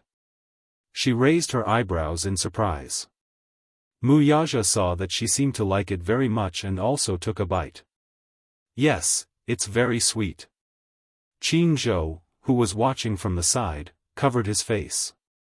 "Oh please, what was going on with these two? Xianxia, could you at least learn from Lin Ji?" After entering the VIP area, it was as if you were on a spiral motor, constantly traveling among the famous celebrities to make your presence known. Looking at these two, they did not look at anything else after entering the venue. They only focused on tasting the delicious food at the dining table. When Jianghu saw Xianxia holding the cake and savoring it, he was especially angry that she did not fight for it. He expected better from her. The Fashion Week Gala was a gathering of many international celebrities, including the royal family, political leaders, big-name buyers, A-list celebrities, and internationally renowned directors and producers. Any one of them had many dazzling titles, and they were all resources that could only be found by chance. However, Unspoken seemed to be possessed. She only focused on the delicious food and did not pay attention to anything else. Jianghu was so angry that he stomped his feet. Why was this child so thoughtless? But on second thought, forget it. Let her be. Although this child was a little silly, fortune favors fools. Although she did not know how to fight for resources, the person standing next to her was the best resource. Wuxia. If he said that he wanted to help Unspoken rise to the top, Unspoken would definitely be smashed by all kinds of big-name resources that would fall from the sky. Jianghu snorted and decided to ignore her. Hence, he went all over the venue to look for Wuxia Xianxia. He did not seem to have seen Wuxia Xianxia since he walked on the red carpet. Could it be that he was too depressed and didn't come? 2 hours ago, Wuxia Xianxia arrived at the Louis Vuitton studio with a bouquet of lilies in his hands. According to the agreement, Unspoken was supposed to be his female companion on the red carpet, so he arrived as promised. Before that, he had specially bought a bouquet of flowers, intending to give her a surprise. He remembered that Unspoken liked flowers in his heart. However, when they arrived at the studio, Jianghu was about to leave, but Unspoken was nowhere to be seen. He smelled it, but Jianghu stammered, saying that Unspoken had already left. Wuxia Xianxia felt a little strange. He asked, "Didn't we agree to walk the red carpet together tonight?" Jianghu, however, hinted that Unspoken had been taken away by Wuxia. Tonight, she would be walking the red carpet with Wuxia. The moment he finished speaking, Wuxia Xianxia's face darkened and his eyes turned gray. He looked very disappointed. Jianghu was very worried. Wuxia Xianxia asked expressionlessly, "When did Wuxia arrive?" "I'm not sure." "He took Unspoken away?" "Yes." Jianghu saw this and could not help but say, "Xianxia, give up." Wuxia Xianxia looked up at him in confusion. "Give up? I can tell that you like Unspoken a lot, right?" Jianghu probed carefully, afraid that he would hurt him. Chapter 1496. Do you need to hide it in front of me? You clearly like her a lot, don't you? Jianghu's tone became a little harsh. Wuxia Xianxia, however, was distraught. "I've already said it." "I didn't." "If you didn't, would you have accepted the job for the love diary?" Jianghu suddenly questioned him sternly. Wuxia Xianxia was stunned. "You accepted this job because you subconsciously wanted to use this reality show, even if it's fake or fictional, to be by Unspoken's side as her boyfriend, right?" Jianghu was aggressive, but Wuxia Xianxia remained silent and did not say a word. "You don't have to lie to yourself anymore, okay? You're in love with Unspoken, so why don't you dare to admit it? But as a friend of many years, I can only advise you to give up. It's impossible between you and her. I can tell that Wuxia cares a lot about her, and he values her a lot. You have no chance at all." Wuxia Xianxia still did not say a word. Jianghu was also furious. In fact, he had long seen through Xianxia's subconscious feelings for Unspoken. If it was in the past, Xianxia would never have accepted a reality show like The Love Diary, let alone let any female celebrity consume his popularity. Although it was his idea to use Wuxia Xianxia's fame to create hype, it was his idea. But Xianxia was used to having his own principles. Jianghu watched that episode. Wuxia Xianxia looked at Unspoken with doting eyes. Even through the screen, Jianghu could deeply feel Wuxia Xianxia's deep feelings for Unspoken. Even if it was just a show, it would be good. Even if it was just a show, it would be good. To be able to date, hug, and hold hands with the person he loved as a couple, these wishes that could not be fulfilled in reality could be fulfilled in the show. This was probably the main reason why Xianxia accepted this show. Think about what I've said. After saying this, Jianghu left him behind and left. However, until now, he still hadn't seen him. Could it be that this fellow didn't come? Qin Zhou was slightly annoyed. He seemed to have been too harsh with his words earlier. He was worried that he might have hurt him. However, if he didn't say that, he might not be able to clearly understand how ridiculous he was. Xianxia clearly did not belong to him. This relationship couldn't be forced, so why did he have to be so stubborn? Thinking of this, Qin Zhou left the venue and headed to the hotel where Gu Xingzi was staying. Xianxia stood in front of the dining table and felt that the food on the table was so sumptuous and tempting that it was too much for her eyes to take in. This one was delicious, and that one looked delicious as well. Xianxia was drooling. She had not eaten dinner. Now was the time of famine. Greedy little cat. Mu Yaja looked at her greedy appearance and could not help but be cold. Seeing the cream on the corner of her mouth, he couldn't help but reach out to wipe it away. Miss Yun, please pay attention to your table manners. He teased her on purpose. Xianxia snorted. What's there to be afraid of? As soon as she finished speaking, she suddenly caught a glimpse of a graceful figure walking in her direction from the corner of her eye. An elegant woman in a gorgeous gown was holding a wine glass in one hand and looking behind her. Her exquisitely made-up face seemed to be full of ambition. Xianxia was stunned and focused on her. However, she saw that she had already walked in front of her and stopped in her tracks. Xianxia frowned in surprise and confusion. Chapter 1497.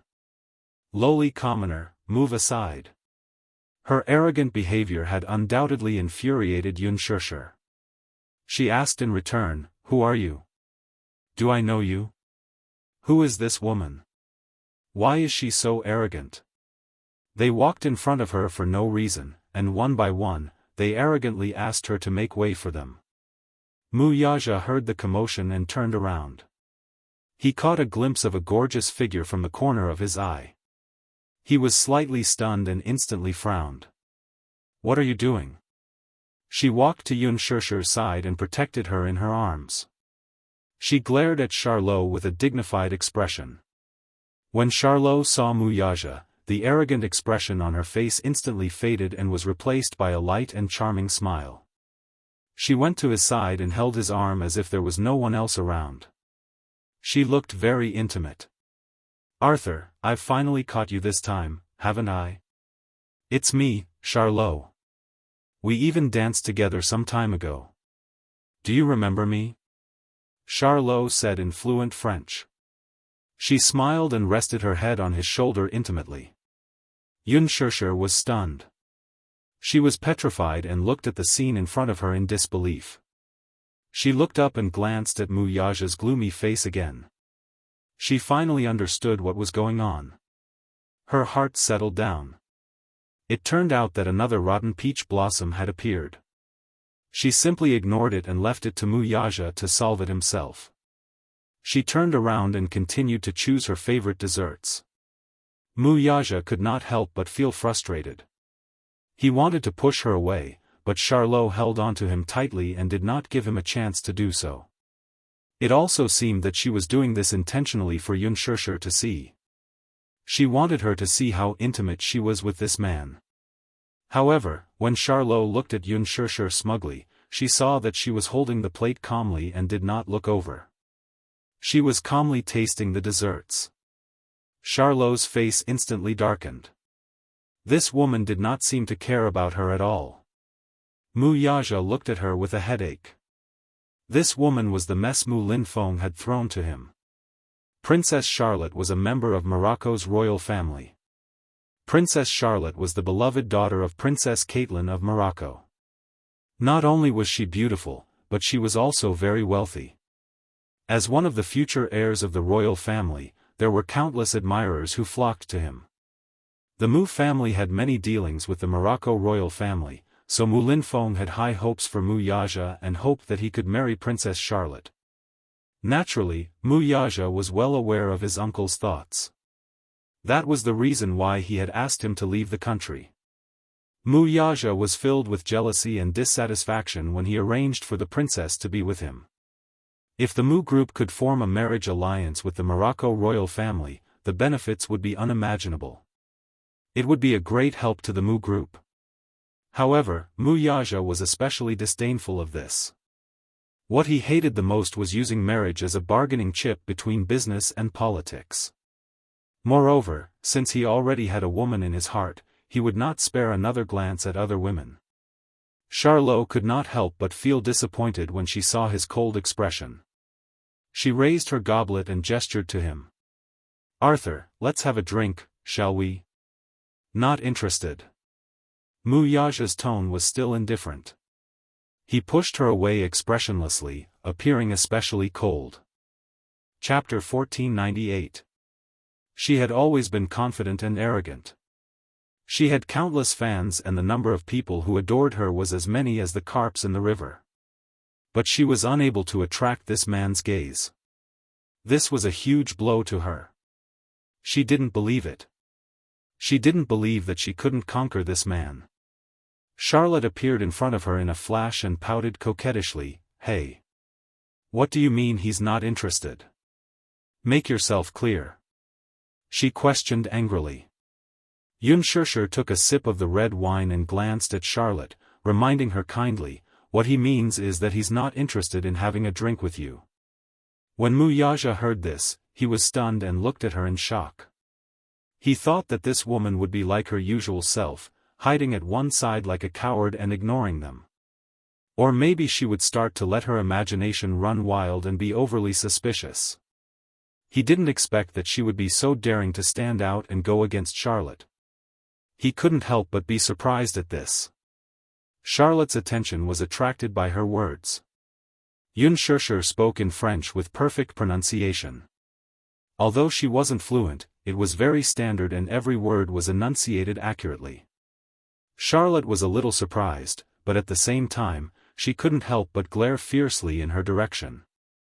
She arrogantly scolded, "It's not your turn to butt in here. You lowly commoner, shut up. Hey, you're wrongly accusing me."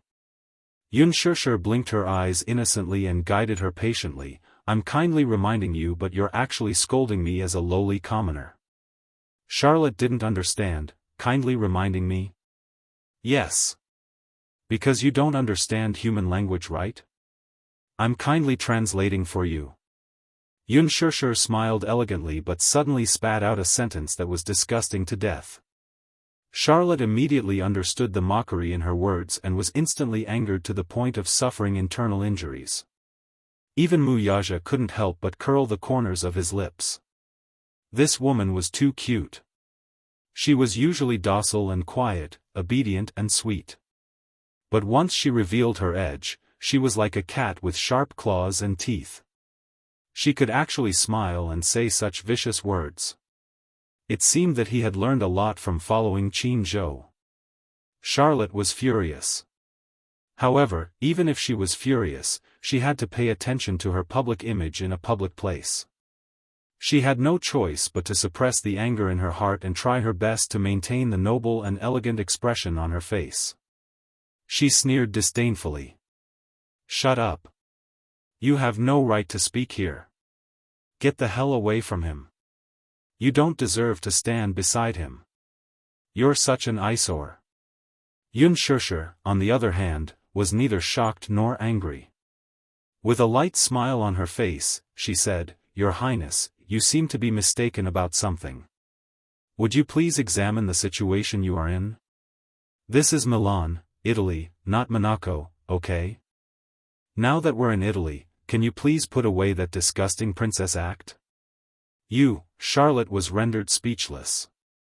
She could only stare at her with her thick eyeshadow, wishing she could kill her with her gaze. Unspoken glanced at her and smiled, "Don't stare at me with your dead fish eyes. Damn lowly commoner."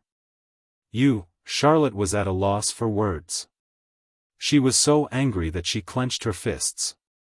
Her meticulously done nails were almost embedded in her palms. She glared at her fiercely. "Okay, I won't play with you anymore." Chapter 1499. Charlotte was left standing at the same spot, glaring angrily at him. When they reached a corner, Mu Yaja could not help but tease her. "Little thing, I didn't expect you to have such a fierce mouth." As he spoke, he reached out and lightly scratched the bridge of her nose. "Who asked her to have such an arrogant attitude? Does she really think that I'm a pushover?" "Humph." Unspoken curled her lips coquettishly, and there was a hint of playfulness in her eyes. Wuxia could not help but feel a little curious. "How did you know her identity?" He had never mentioned Charlotte's identity in front of her. Unspoken looked up and glanced at him. Then, she said, "Firstly, from the way she spoke, she was so arrogant. Her every movement had a strong aristocratic accent. It seems like she's either rich or noble. As for the second one, from the way she spoke French with a unique accent, so I guessed her identity. The official language of the Morocco royal family was French. Looking at her haughty princess-like appearance, she vaguely guessed her identity. Carefully looking at her face, she remembered that she had seen her on TV before. When the Morocco royal family crowned Princess Charlotte, there were related reports in the country. She happened to see it." Wuxia smiled. "So you're not stupid." "Hey, I'm very smart, okay?" Unspoken retorted. "When I was in school, I was at least a top student. Otherwise, how could you be so smart?" You is so smart. Didn't he inherit my genes? Then why can't Xiao Yichen solve a simple math problem? Because he inherited your stupidity." Unspoken was choked by his words, but she was extremely disdainful of his words. She snorted coldly. "Mr. Mu, you seem to have overlooked a problem." "What?" "A child's innate genes are important, but their education is also very important. Look, Xiao Yichen isn't proficient in his studies at all under your tutelage. Look at you. Look at how smart and adorable she is under my careful guidance." Unspoken smugly glanced at him from the corner of her eyes. Obviously, he was determined to go against him. "You're full of crooked arguments," commented Wuxia bluntly. "What nonsense. This is clearly the truth, okay?" Unspoken rebuked him. "I'm not going to argue with you." Wuxia curled his lips and smiled. He leaned down and whispered in her ear, "Were you jealous just now?" As soon as he finished speaking, Unspoken's face suddenly turned red. When Wuxia saw this, the smile in his eyes deepened. She seemed to be a woman who got shy easily. He especially liked how she looked when she was shy. Her face would always turn red, and she would lower her head and frown slightly. Her coquettish face would look as if she wanted to say something. She would stare at him shyly and aggrievedly. She stared at a certain part of his heart. She stared at him until his body was slightly hot. He knew that his body was hot not because of the alcohol, but because deep within his body, he was reacting to her. Wuxia hugged her and suddenly confined her to the wall in a secluded corner. He placed his arms on her shoulders and looked down at her. "Answer me. Were you jealous just now?" When she was arguing with Charlotte, her tone was tough. There was a different sharpness about her that was on the verge of bursting out. Chapter 1500. Intentionally or unintentionally, she avoided this topic. She turned her face to one side, obviously avoiding his probing gaze. Even she didn't know why she had been so impulsive to argue with Charlotte just now. In fact, she couldn't afford to offend a noble like Charlotte. Alas, she could not bear to watch her entanglement with Wuxia in every possible way. She was disgusted. So, there was that scene just now. Wuxia saw the fear in her eyes. He lowered his head a little unhappily and pecked the corner of her lips with a gentle bite, as if he was coercing her. "Say it." His tone was domineering and irresistible. He was eager to hear the answer from her mouth. Between them, she had always maintained an ambiguous attitude and rarely expressed her feelings for him directly. Just now, she was the most domineering she had ever been. But it was for him. This knowledge made him feel complacent. This woman, who had always seemed to be weak and boneless, actually stretched out her sharp claws for him one day. This made him a little wild with joy. Unspoken pushed him. "Hey, you, don't be like this. We're still at the venue. Answer my question." Wuxia was extremely willful and domineering. He didn't allow her to escape. Unspoken lowered her face. At this ambiguous moment, the phone rang at the wrong time. The ringtone came from Wuxia. He seemed to be indifferent to the irritating ringtone. Instead, he was a little annoyed by this untimely disturbance. Unspoken said, "Your phone is ringing. Don't worry about it. Hey, at least care about it. What if it's something important?" Unspoken said seriously. Because of her, Wuxia picked up the phone with an unhappy expression. He glanced at the screen and saw that the call was from Wuxia. His expression softened a little and he picked up the phone. "Hello. Daddy." This call, the little guy's voice was especially excited and loud. "Daddy. I saw Mommy on TV." These words that came out of nowhere caused Wuxia to frown involuntarily. Television? N. Mila Fashion Week report. Wuxia, you idiot, it's Milan Fashion Week, not Mila. Not far away, Yu's stern voice was heard correcting her. All right. It was Milan Fashion Week. Mommy is wearing such a beautiful dress. She's so beautiful, just like a fairy. Xianxia finished speaking excitedly. In an instant, his voice sounded strangely aggrieved. What a pity. I didn't see it with my own eyes. I can only watch Mommy on the TV. Wuxia, Unspoken could vaguely hear Xianxia's voice, but she couldn't make out what Xianxia was saying. She stared wide-eyed at Wuxia's expression. Wuxia said, "Little idiot, haven't you gone to bed yet?" "Daddy, you're the idiot. It's already noon here." Xianxia snorted. Wuxia broke out in cold sweat. He had forgotten that there was a time difference between capital city and Milan. It was 9:00 in the evening in Milan, and 2:00 in the afternoon in capital city. "Daddy, I miss Mommy so much. When is Mommy coming back?" Wuxia's weak voice came from the other end.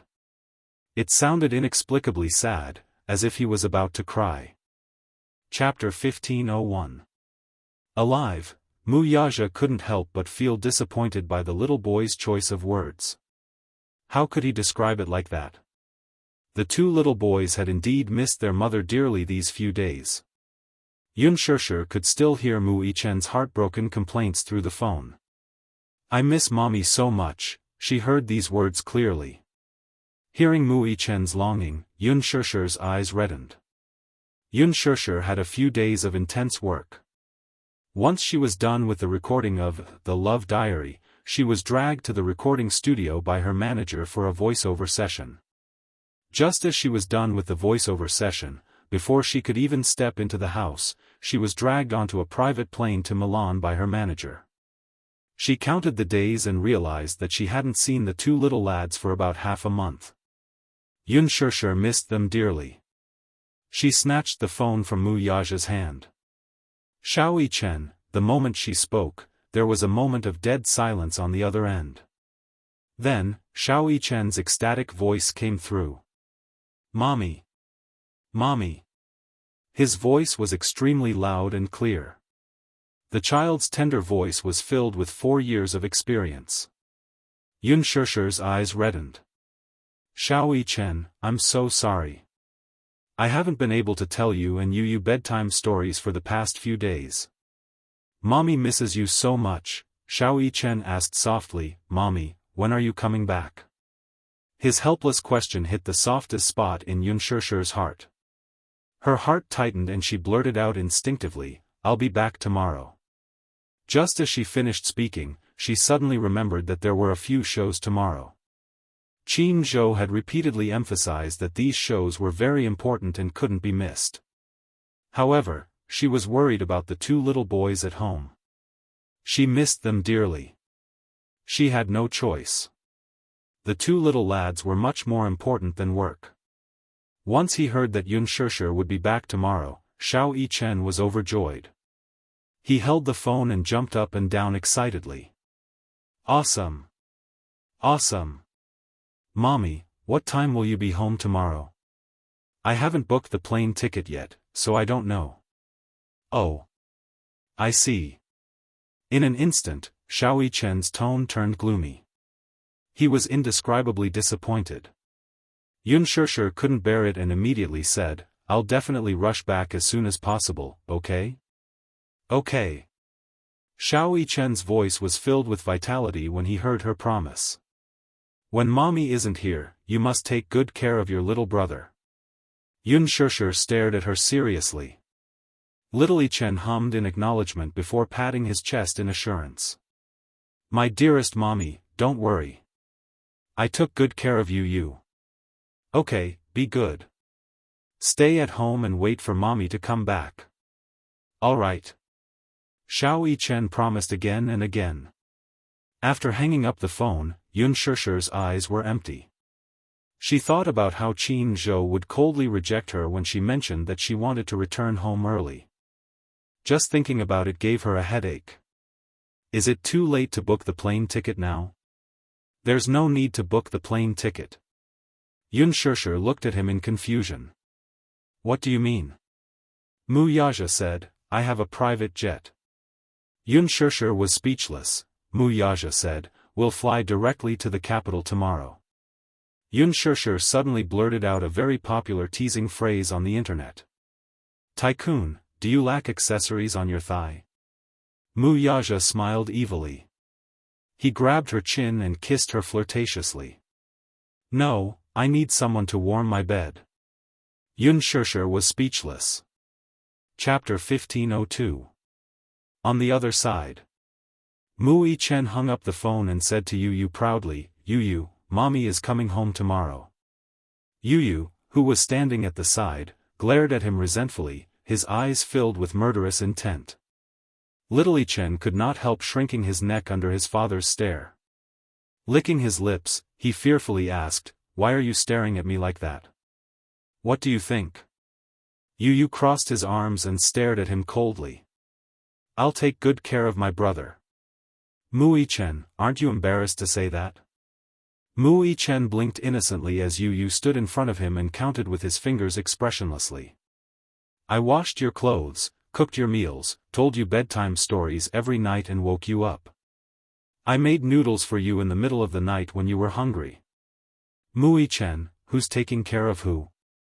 The more he spoke, the angrier he got. When his mother was not at home, he had to take on the role of a father and a mother at home. He wished he could have 3 heads and 6 arms to take care of Mu Yichen. In the end, the lad was heartless. He turned around and asked for a reward from his mother. He even promised her that he would take good care of his younger brother. Who's taking care of who? Mu Yichen felt guilty. He looked at him timidly and begged, Yu, brother was wrong. Don't be angry. Humph, Yu snorted coldly and put the laundry basket aside. He sat on the sofa angrily and crossed his arms. It was obvious that he was furious. Mu Yichen went up to him in a fawning manner. Just as he was about to reach out to hold his brother's hand, the latter unceremoniously slapped his hand away and ignored him. Humph. Go away. Wasn't it too late to try to please him now? Yu, don't be angry. You don't look good when you're angry. Look at your face. It's wrinkled like an old man. Yu looks best when you're not angry. Mu Yichen coaxed him. However, his words only added fuel to the fire. Like an old man? Yu glared at him and said proudly, You're the old man. Yu, don't be angry. Brother doesn't know how to talk. Yu was speechless. He was completely speechless at his stupid brother. Idiot. Idiot. He's so stupid. Yu crossed his arms and turned his head to the side in a fit of anger. These days, he was like a full-time nanny, taking care of his stupid brother. She didn't eat well, was picky about what she wore, was naughty, broke several vases, and even shamelessly asked for a reward from mommy. Just thinking about it made him angry. Mu Yichen sized him up carefully and said, "Yu, don't be angry." Yu glanced at him coldly from the corner of his eyes. At this moment, the little lad was sitting on the sofa with his legs elegantly crossed and his arms crossed. His arrogant demeanor made him look like an elegant queen who was unapproachable. Mu Yichen tentatively sat beside him and reached out to carefully massage his shoulders. Yu, be good. Yu, be good. Don't be angry anymore. Yu rolled his eyes in his heart. Was this idiot treating him like a 3-year-old child? However, Mu Yichen's flattery was still effective. Yu suddenly said, "Be gentle." "Oh, okay." Mu Yichen obeyed his orders obediently. He loosened his grip a little as he carefully massaged his son's shoulders and coaxed him sweetly. "Yu's worked hard. Brother will massage your shoulders." Chapter 1503. While she was enjoying the massage, she also reminded him to control his strength from time to time. Xiao Yichen smiled apologetically and had a lot of fun massaging her. "Yu, is it comfortable?" It's just so." Yu commented coldly without even lifting her eyelids. Little Yichen let out a defeated whimper and continued to work hard on the massage. "Idiot, be gentler. Here, be a little heavier." It's comfortable. He. Xiao Yichen smiled proudly. His silly face was extremely cute. Yu raised the corners of her eyes and glanced at him lazily from the corner of her eyes. She instructed, "You're done massaging. Go and dry the clothes." Xiao Yichen's face fell and he nodded unwillingly. Then, he carried the laundry basket and walked to the balcony with a sad face. Yu's eyes curved into crescents. She snickered as she looked at Xiao Yichen's dejected back. A smug look appeared on her face. This guy can be quite cute sometimes. Qin Zhou rushed to the hotel Gu Xingze was staying at and knocked on the door. No one responded for a long time. He raised his eyebrows suspiciously and returned to his room. Qin Zhou's suite was right next to Gu Xingze's. He arranged for Yun Shishir to stay in the same hotel as Gu Xingze on this trip to Milan. At the same time, he prepared a room key for both of them just in case. When he returned to his room, he found a spare room key for Gu Xingze's room. He used the room key and successfully entered the room. However, what he saw was a dark room. He turned on the lights in the hall and closed the door. When he passed by the bathroom, he heard the sound of water flowing from the bathroom. He was shocked. He pushed open the unlocked door and rushed in. The sound of water came from the bathtub. He walked to the bathtub. There was no one in the bathtub, but it was filled with water. The shower head was not turned off and water kept flowing. The water in the bathtub kept overflowing and covered the floor. As soon as he entered, his shoes became wet. Gu Xingze must have forgotten to turn off the shower head after showering. It seemed that he did not attend the banquet tonight and went straight back to the hotel. Qin Zhou frowned and turned off the water. If he did not check in time, he did not know when to see if the water would to come flooding. Time to check. He walked into the bedroom and saw to the balconies open. The bedroom was a large suite, and the balcony was an open-air observation deck surrounded by floor-to-ceiling windows. The evening breeze poured in through the windows, making the curtains dance. The room was cold to the room. To the balcony to the balcony to the balcony. Gu Xingze, dressed in a black bathrobe, was leaning lazily on the sofa with his head lowered. In the darkness, she could not see his face clearly, but she could still feel the deep aura emanating from him. He seemed to be a little tired. Qin Zhou's gaze fell on his hand. Between his fingers was a cigarette that was about to burn out. There was an ashtray on the low table next to him. The ashtray was full of cigarette butts. Qin Zhou was stunned.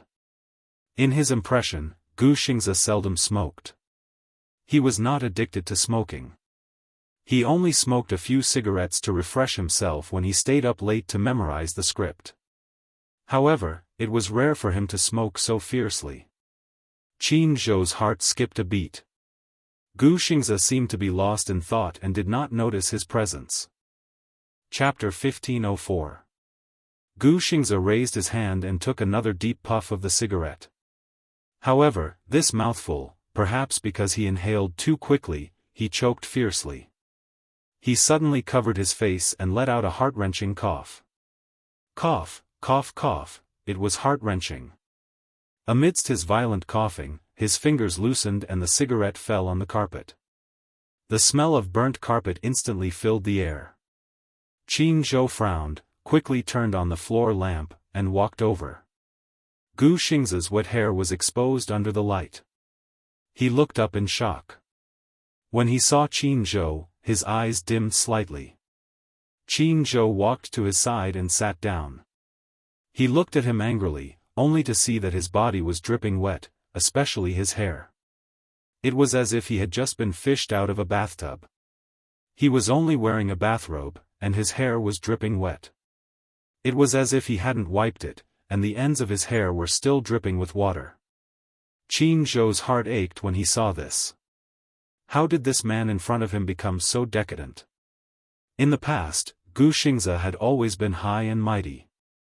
He was cold, arrogant, and inviolable, like a king. He would never show such a weak side. Qin Zhou could not help but feel heartbroken. At the same time, he could not understand. Xingze, how did you become like this? Ever since he terminated his contract with Gu Xingze and became Unspoken's manager, Gu Xingze did not hire another manager. He had his own studio. Everything in his acting career was managed by his team. Gu Xingze opened his eyes lazily and did not say a word. He grabbed the cigarette box on the table and put a cigarette in his mouth. He was about to light it. Qin Zhou quickly snatched the cigarette from his mouth and said angrily, "How many cigarettes have you smoked? Why are you still smoking?" As he spoke, he glanced at the ashtray. The ashtray was full of cigarette butts. How many cigarettes had this guy smoked without saying a word?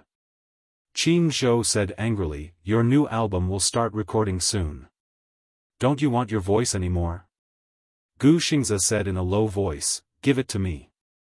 Don't smoke anymore."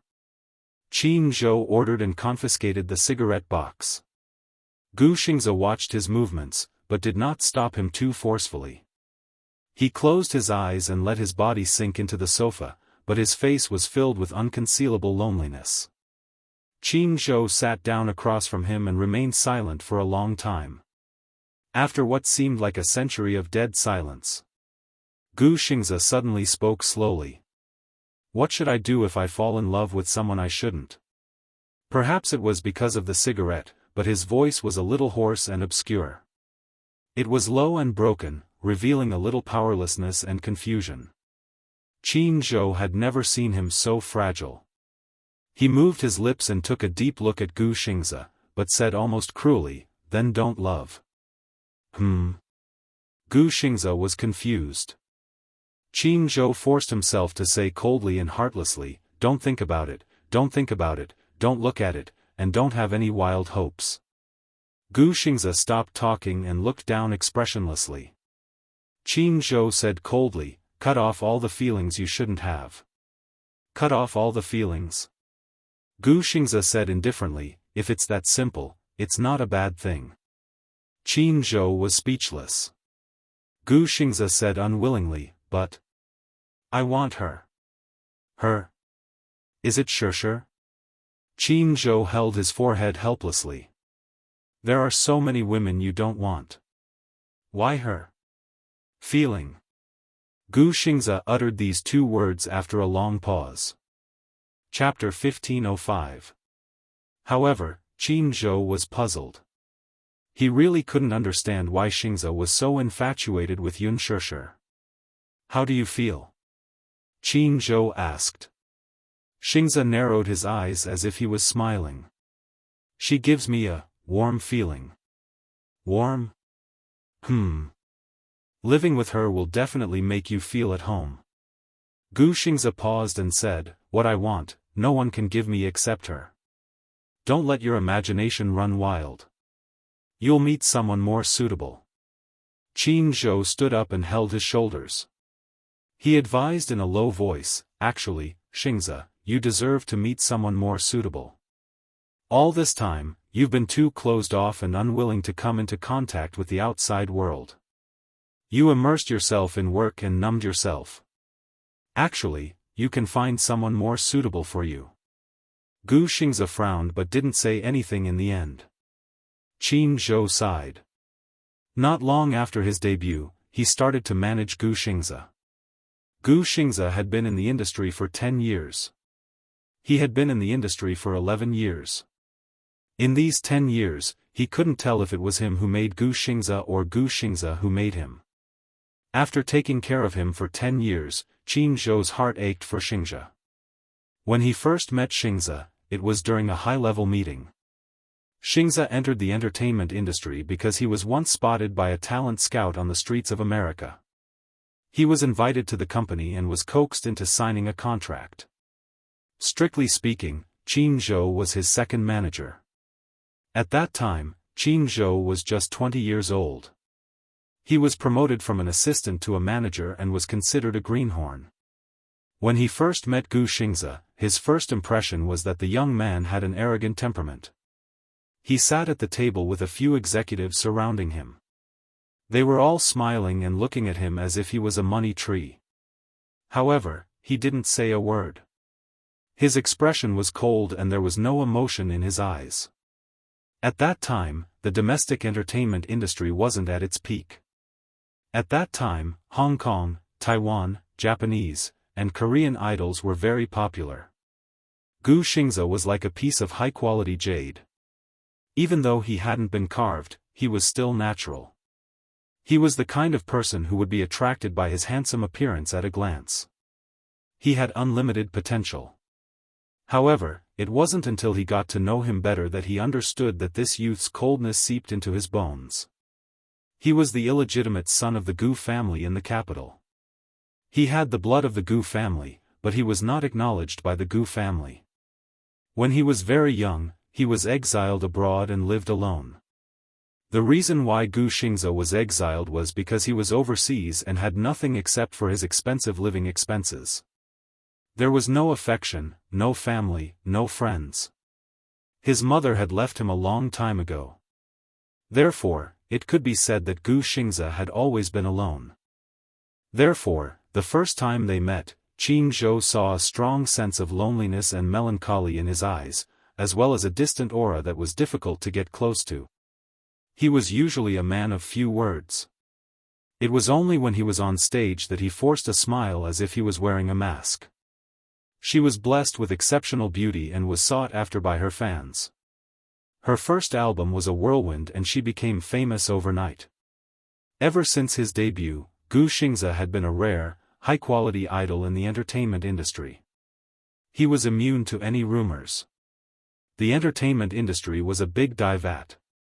No matter who stepped into it, they would be tainted. The relationships between men and women in the circle were very messy. There are always these chaotic parties. Chapter 1506. The company, home, 2 points, 1 line. Other than that, he had to rush for work and fly all over the world. Yun Shishir was probably the only woman he cared about. Was it because Shishir gave him the feeling of home? Qin Zhou immediately understood. Yun Shishir did have a warm charm. She did not speak much, but when she smiled, she seemed to be able to give people endless strength. When he was with her, he felt very at ease, very steady, and very calm. Indeed, there was the warmth of a family. But this woman was the only one he could not touch no matter what. Xingze, you should be rational. Qin Zhou said earnestly, I also like Shishir a lot, but you have to remember that this is not a woman you should touch. Remember, this is not a woman you should touch. Gu Xingze closed his eyes deeply. Qin Zhou said to him as if he was bewitching him, cut off these feelings that you should not have. Xianxia, listen to my advice. Mu Yaja is not someone you can afford to offend. Even if, Gu Xianxia suddenly raised his voice and interrupted him. His handsome eyes suddenly opened, revealing a sense of ambition and desire that he had never had before. Even if I become the head of the Gu family? Qin Zhou was stunned, not understanding the meaning behind his words. Is it because of Mu Yaja's status as Firen? Or is it because the Mu family is so powerful that I, as an artist, cannot compete with them?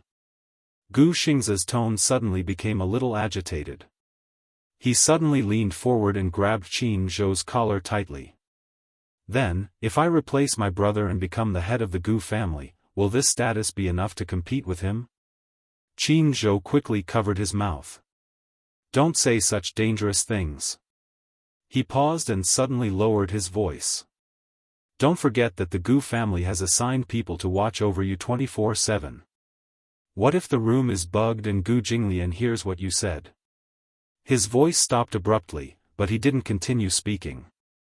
Gu Xianxia's mouth was covered, but his face was calm and there was no fear in his eyes. He just stared at him coldly. Qin Zhou's heart skipped a beat. Gu Xianxia's bold words still echoed in his ears. If I become the head of the Gu family, will this identity be enough to go against him? Was he crazy? In order to snatch a woman from Mu Yaja, he didn't hesitate to compete with Gu Jinglian for the position of the head of the family. Was he crazy? Qin Zhou suddenly asked, how much do you love her? How much do you love that woman? Don't you care? She and Mu Yaja have 2 children. Gu Xianxia remained silent. Qin Zhou continued, 7 years ago, the Mu family hired a girl with a clean background to be a surrogate mother for the Mu family and gave birth to 2 children. And I've already found out that this girl is Yun Shishir. You really don't mind? Why should I mind? Gu Xianxia retorted coldly. Qin Zhou was stunned. I like her. I don't care about the past. Qin Zhou said, yes, you don't care. You're with her, but what about the 2 children? Gu Xianxia was silent for a while. Suddenly, he said very seriously, I will be a qualified father for them. Qin Zhou couldn't believe it. Are you crazy? Yes, I'm crazy. Chapter 1507. You're crazy. Qin Zhou widened his eyes in disbelief. Is she worth it? Is she worth it? Gu Xianxia stared at him with determination. She's worth it. Qin Zhou was stunned and choked on his words. Gu Xianxia clenched his fists. Under the moonlight, his handsome face looked determined. I want to give her the happiest life. He wanted to give Shishir the happiest life. Even if, you have to sacrifice your life for her? Qin Zhou frowned with a complicated expression. Yes. It was a simple word, but there was no hesitation. Gu Xianxia's eyes were unprecedentedly determined. In the past, he rarely took the initiative. Initially, he had hidden his feelings for Yun Shishir deep in his heart because he did not want his feelings to burden her. If you love someone, you should not be conservative, but you should not bring trouble to that person. But now, he did not think so. Especially when he saw the scene on television where Mu Yaja held Yun Shishir in his arms as they walked down the red carpet, he could not take it lying down. He was not willing to give in. He was not willing to give up the woman he loved to someone else. Gu Xianxia walked to the rubbish bin and bent down slightly. He picked up the bouquet of lilies in the bin and held it in his hands. These were the flowers he had intended to give her. Qin Zhou stared at his proud back view. His expression was complicated, but there was also a trace of helplessness. He knew Xianxia well. Once he was stubborn, he was hopeless.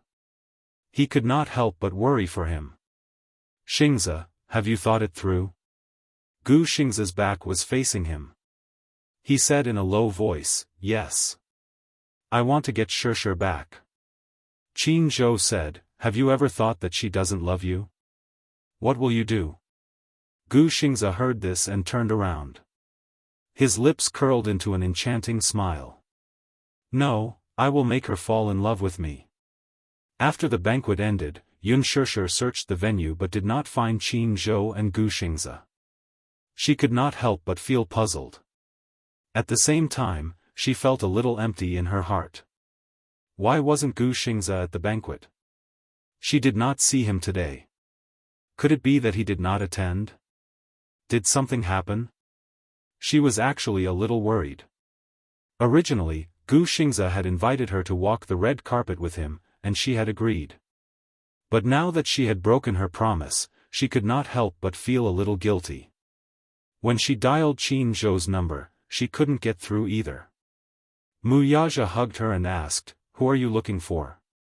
Yun Shishir turned around, and the panic in her eyes disappeared. She immediately replied, "I'm looking for Qin Zhou." "Why are you looking for him?" "I'm checking on you." Yun Shishir glanced at him. Why did it sound like an interrogation? Why? Can't I ask? Mu Yaja pretended to be unhappy and said, "It's so late. He should be back at the hotel. Then he should have told me. I've already greeted him." "What?"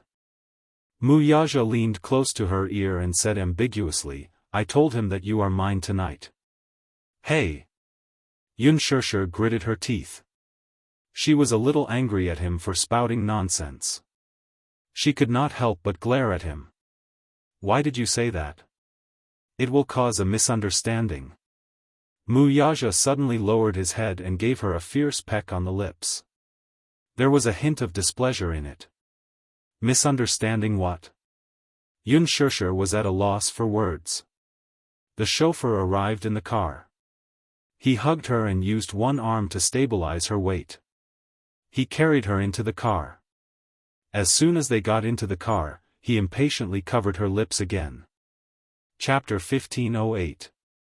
Mu Yaja raised the partition, separating the driver's seat from the back seat. At the same time, he trapped her in his arms and kissed her passionately. In front of him, she was no match for him at all. She met his aggressive kiss with difficulty, but for a moment, she was so frightened by his ferocious strength that she did not know what to do. In just a short while, she was dizzy from his kiss and turned into a puddle of spring water in his arms. She was completely powerless to resist and was no match for his attack. As her consciousness drifted away, he hugged her and sat her in his arms. His long legs supported all of her weight as he hugged her back and continued this deep kiss. Yun Shishir was so pitiful that she was in a daze from his kiss. She closed her eyes and felt that the man in front of her would have turned into a flood and mercilessly devoured her in the next second if they were not still in the car. This kiss was not enough for him to taste her beauty. He went so far as to put his hand under her skirt. Yun Shishir was at a loss for words. Ah! Her face was as hot as blood. "Don't," she lowered her voice and begged pitifully. Hearing her begging, Mu Yaja opened his handsome eyes and stopped her. "What? Hey! We're still in the car." The more Yun Shishir spoke, the redder her face became. "You! Don't be like this, don't what?" Mu Yaja mischievously tempted her to continue speaking. Yun Shishir's face was so red that she could not speak. She wanted to say that they were still in the car. Could he be a little more cautious and not be like a hungry wolf? Mu Yaja lifted her chin and his gaze fell on her beautiful face with simple makeup. His fingertips gently rubbed those alluring lips. Originally, her lips were smeared with a layer of bright red lipstick. However, after a passionate kiss, the color of her lips had already faded and returned to their original pink color. However, it was such a natural cherry blossom pink color that it was extremely easy to arouse his desire to ruthlessly ravage her. "Kiss me." His words were not to be defied. Yun Shishir bit her lips hard, but she was too ashamed to obey his orders. Mu Yaja saw her hesitation, and his eyes burned with passion again. When Yun Shishir saw this, she was afraid that he would go berserk, so she ignored everything else and held his handsome face with her small hands, clumsily pressing her lips against his. She carefully licked and kissed him, the tip of her tongue delicately tracing the shape of his lips. Her inexperienced kissing skills made him unable to be satisfied. Kissing like this, there was no way to enjoy himself to the fullest. What a stupid woman. She didn't know how to kiss at all. He bit her lips unhappily, causing her to cry out in surprise. However, in the end, he still managed to hold himself back. Wuxia fiercely restrained himself and allowed her to kiss him clumsily. Her small hands held his face and kissed him sincerely and seriously. He couldn't bear to interrupt her. Humph, stupid woman. As he hugged her, he felt that every minute and every second that passed was an indescribable torture. Especially when her exquisite figure was intimately snuggled up to him, it was torture in disguise. Wuxia gritted his teeth as fine sweat seeped out of his temples. The car arrived at the entrance of the hotel. Chapter 1509. Wuxia hugged her waist and said, "Get off the car." At this moment, Unspoken's body was slightly limp. That lingering kiss earlier had almost suffocated her. Hence when he hugged her waist, he quickly noticed that something was wrong with her body. Looking at her weak and boneless figure as she fell into his arms, Wuxia raised his eyebrows slightly and there was a teasing and playful look in his eyes. Why, can't walk anymore? No matter how one looked at it, the curve of his lips was playful and full of evil. Unspoken couldn't help but feel annoyed and at the same time, she hated this man's evil smile as she stared at him in annoyance, feeling extremely embarrassed. She tugged at his sleeve and stammered, "That. My legs are a little numb." Wuxia curled his lips slightly but there was an ambiguous flame in his eyes which landed on her face. So much so that Unspoken felt even more embarrassed from his deep gaze. This man. Really? This man was too evil. She was so embarrassed and wasn't the main culprit behind all of this because of him? Wuxia casually admired her embarrassment and didn't pull her or hug her. He just watched as she slowly got off the car and with his long arms, he pulled her into his embrace. He couldn't help but kiss her earlobe as his heart was getting more and more anxious for her. However, he still forcefully endured it and in his voice, there was a trace of unusual oppression and obscurity. "Little thing, is this all you've got, N? You?" Unspoken was even more embarrassed and angry as she raised her hand and hammered his chest. Wuxia didn't even bother to dodge as he allowed her to punch him. To him, this little fellow's fist strength was really insignificant and it was just like scratching an itch. He stretched out his long arm and firmly supported her. His right arm exerted a little force and her entire body was wrapped in his embrace. Compared to his 188 body, she was just too petite. Adding on to the fact that she was skinny, with one hand holding her, it was as if he was holding a large cloth doll. She didn't see any strained expression on his face as he hugged her like this without any effort at all. Being hugged by him like this, she felt like a little child. Unspoken's face was full of charm and when she raised her head to look at him, she could only see the side of his handsome face which was incomparably handsome and at the same time, it revealed a bone-deep arrogance. This man's strength had already reached a terrifying stage. Although she was skinny, she was still 48 kilograms and he was able to steadily support her with one arm which was really shocking. When Wuxia carried her into the hotel in such a strange way, the few waiters in the lobby were all stunned as they looked on helplessly. While they were shocked, they couldn't help but sigh at this man's astonishing arm strength. Some female staff were shocked and at the same time, they also felt envious. Unspoken probably didn't know. However, when the others saw Wuxia lowered his head to look at her, that pair of doting eyes, just one look and they felt that their hearts were about to melt. They stared at this scene without blinking. The man was incomparably handsome and well-dressed while the woman was petite and delicate. Her delicate features revealed the charm of an Eastern classic. Chapter 1510. No matter how one looked at it, the two of them looked so compatible. Especially when Mu Yaja hugged the woman in his arms like she was a rag doll. Many people were envious and jealous. What was the happiest thing in a relationship? It was probably when a man doted on a woman like a princess and held her in the palm of his hand like a child. Hey, Xianxia received the strange looks that were cast at her. She couldn't help but gently tug at Mu Yaja's lapel and said in embarrassment, "Put me down. I can walk on my own now." She kept feeling that she was being hugged by him like a child. The staff in the hotel looked at her with surprise and envy, which made her feel very uncomfortable. She only felt that it was weird. Mu Yaja raised his eyebrows, but he didn't understand the awkwardness in her heart. "I'm not putting you down." Huh. He liked hugging her like this. He liked the feeling of her quietly nestling in his arms or fooling around. The elevator door opened, and he carried her into the elevator. He pressed the button for the floor. In the narrow space, there were only the two of them. Xianxia lowered her head and nestled in his chest. However, she could feel Mu Yaja's scorching gaze still on her body. It was incomparably hot. She only felt that her exposed skin was about to be burned deeply by this scorching gaze. The floor jumped over the 8th floor and headed towards the 15th floor. The suite he booked was on the 15th floor. When the elevator door opened, Mu Yaja carried her and walked towards the room. He took out his keycard and swiped it to enter the room. Mu Yaja put her down and casually locked the door. Xianxia was wearing 8-centimeter high heels. When she landed, she was caught off guard. She lost her balance and almost fell. However, the man quickly grabbed her arm and helped her up easily. "Why are you so clumsy?"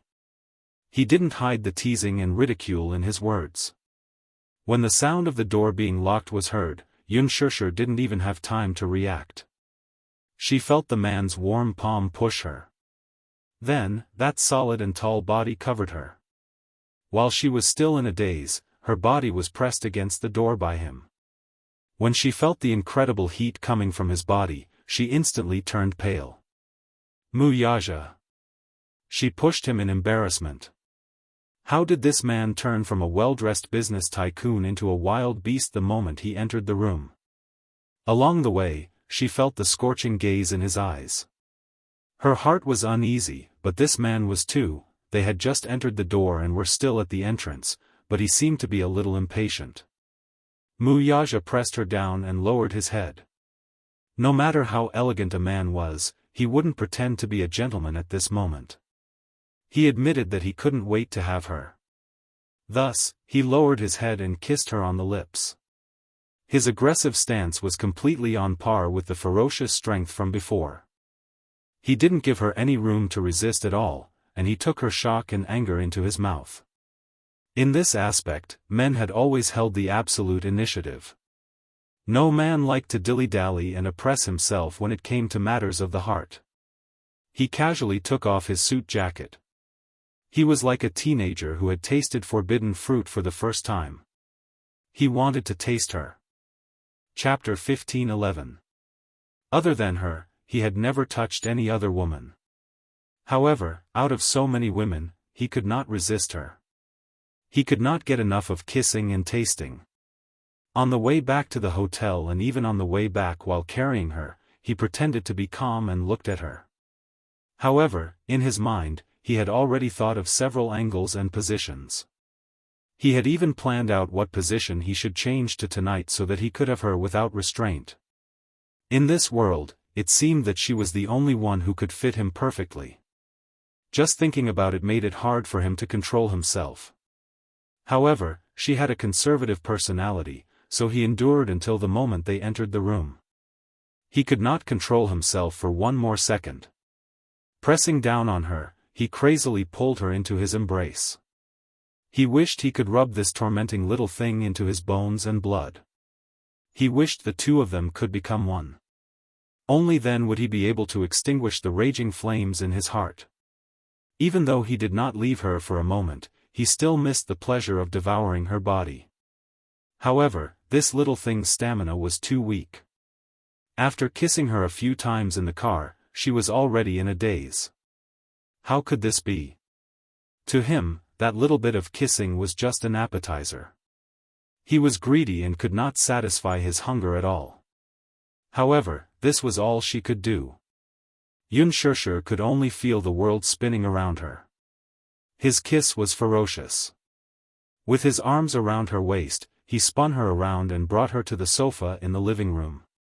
In the dark, he pressed her down on the sofa and tasted her sweet breath without restraint. So beautiful. So sweet. He could not taste enough of her sweetness. Yunshurshu was a little afraid of him. The man in front of her was very different from the elegant gentleman at the banquet earlier. At the banquet, he was arrogant, elegant, and courteous. However, at this moment, the man in front of her was more like a ferocious beast that had accurately targeted its prey. His gaze was burning as if she would be eaten alive in the next second. Hey, stop for a moment. Yunshurshu pushed his shoulders, forcing him to look at her. What's wrong? Let's take a shower first, okay? She spoke softly as if she was begging him to be merciful. She wasn't ready yet. If he had been a little gentler, she wouldn't have been so frightened. But who was Wuxia? How could he be so easily dismissed? How could he not tell that she was just brushing him off? It seemed that this little woman still hadn't adapted to her style. However, if this kind of thing was suppressed, it would inevitably not be enough fun. Especially at this moment, under the moonlight, the way she looked limp in his arms. Her cheeks were tender and rosy, like a delicate flower bud, bashful and waiting to bloom. It was as if he had fallen into a hopeless demon. How could he control himself? After this, I'll go wash up. After he finished speaking, he greedily kissed those lips that were as sweet as a peach, and he felt the flames in his body ignite. He stopped suppressing himself and possessed her. Yunshurshu let out a muffled groan. She was frightened by his overbearing force. Her face was incomparably red as she bit her lips. However, she still could not help but let out a low pleading sound. This man was too vile. Chapter 15:12. After a brief lull in the battle that lasted for an hour, the man buried his head in her neck and breathed freely.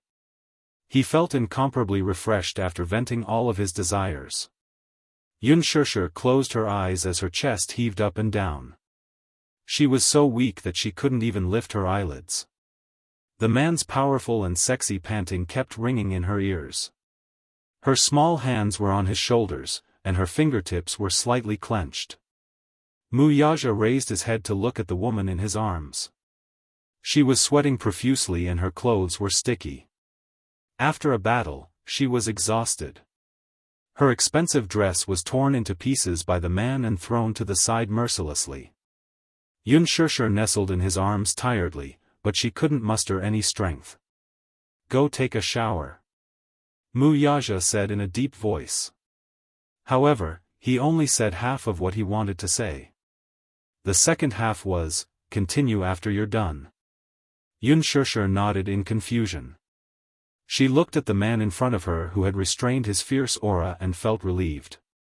She was elated at the thought of being able to lie on a warm bed and rest after a comfortable bath. However, at this moment, she was like Little Red Riding Hood in a fairy tale. She didn't know that a big hungry wolf was silently hiding his tail behind his back and not showing it to her. After all, how could a man who had been suppressed for so long be so easy to get rid of? Wuxia carried Yunshurshu into the bathroom. The room he booked was a presidential suite.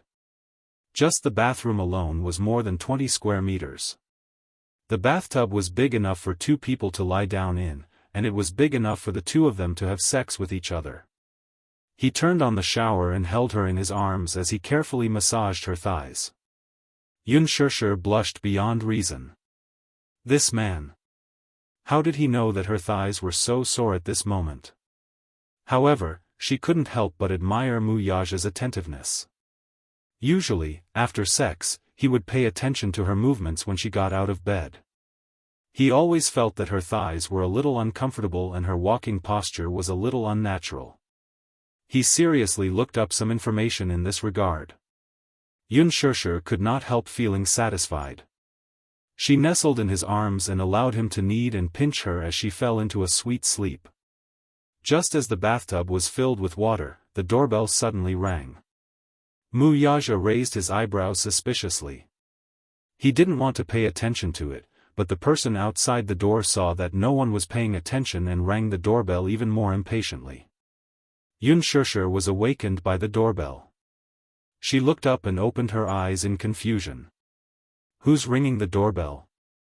I'll go take a look. Wuxia knitted his brows in displeasure. He got up, put on a bathrobe, tied it up, and walked out of the door. He walked to the entrance, and as soon as he opened the door, he was stunned.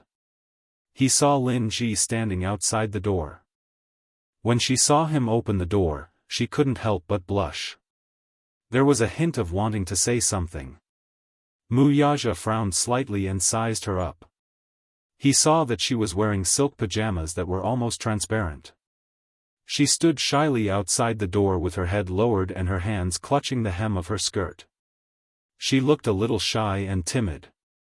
His gaze suddenly noticed something strange. He glanced at her chest and saw that her full chest didn't seem to be covered by the pajamas. Through the material of the pajamas, he could see everything inside. Chapter 15:13. Lin Ji had returned to the hotel early after the banquet. She was ambitious and had been preparing for tonight's event for a long time. When she saw Wuxia at Louis Vuitton's studio, she was stunned. Wuxia was the biggest boss behind Huanyu. He held the largest share of Huanyu's shares and was the boss of Huanyu. He could also be said to be the emperor who controlled the entertainment industry. However, as the successor of Wuxia, he was used to keeping a low profile and rarely exposed himself to the limelight. Everyone thought that he would be an ordinary man. However, when Lin Ji saw this mysterious business tycoon with her own eyes, she was shocked. Oh my God! What a handsome and cool man! He completely shattered her original impression of this man. He was tall and slender, with an imposing aura. His handsome features were exquisite, and his perfect and elegant temperament crushed all the little fresh meats in the entertainment industry. He was so handsome. If he was in the entertainment industry, he would definitely gain countless fans. However, this man was a business tycoon, an elite of the empire. He held the vast Mu Empire in his hands and was incomparably honorable. A man like this, no matter what kind of woman, would flock to him like a flock of ducks. Was Wuxia Xianxia's sugar daddy? Lin Ji could not help but be suspicious. After connecting the dots, she was certain of this idea. Wuxia must be Xianxia's backer. Otherwise, how could Xianxia get so many resources when she just debuted? Even if her manager was Qin Zhou, these resources were too generous. So many people could only dream of it. At first, she felt indignant. How could Xianxia get to hook up with such a handsome, rich, and powerful sugar daddy like Wuxia? When she thought about it again, the first person she slept with when she debuted was an elderly investor. When she thought about it, she instantly felt that it was quite unfair. Therefore, Lin Ji made up her mind to snatch Wuxia, this big shot, from Xianxia's hands. She hurried back to the hotel from the banquet. The hotel she was staying at was different from the one Wuxia was staying at. Lin Ji racked her brains and finally found out the hotel Wuxia was staying at. She packed her luggage and hurried over. Wuxia had already booked a luxurious suite downstairs from the presidential suite. She specially redid her makeup and deliberately imitated Xianxia's makeup. It was clear and beautiful, light and delicate. Wuxia took a fancy to Xianxia because he liked Xianxia's aesthetic style. Pure, immature, and even like a young student. These days, the big bosses in the circle all liked this kind of taste. Thus, Lin Ji imitated Xianxia's dressing and took off all her clothes except for a silk nightgown. She stood in front of the mirror and looked at herself in the mirror. The silk nightgown was extremely light and thin. Under the light, one could easily see the outline of her body wrapped in the nightgown through the fabric. It was a little ambiguous. Lin Ji was very pleased with herself. She purposely dressed so sexy and flirtatious. She didn't believe that Mu Yaja wouldn't take the bait when she sent herself to his door like this. Lin Ji's ambition was huge. She fantasized about seducing Mu Yaja. After she took this man for herself, Unspoken would be mercilessly kicked away. Chapter 15-14.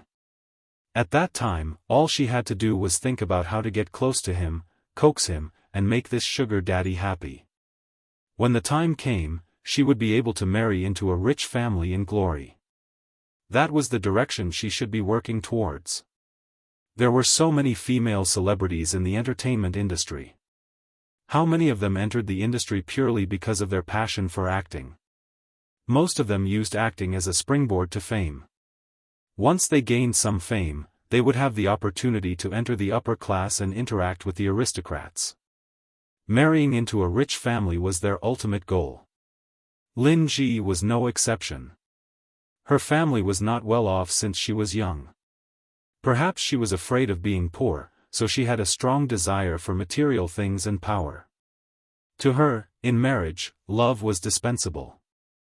Material things were the only thing that mattered. Therefore, marrying into a rich family was her greatest wish. When Lin Ji arrived, she was fantasizing that if her plan was successful and she could gain Mu Yaja's favor, it would be best if she could kick Unspoken out of the picture. Then, she would be able to flaunt in front of Unspoken. According to the rumors, only one of the gowns Unspoken wore at the fashion week was provided by Louis Vuitton. No one knew where the rest came from. Could it be that she had bought them herself? They must have been given to her by Mu Yaja. Whether it was the ink-style gown or the Cheongsam gown that stole the limelight at the banquet, Mu Yaja had probably bought them at a high price for her to wear. What a generous gift! Mu Yaja was really generous when it came to her.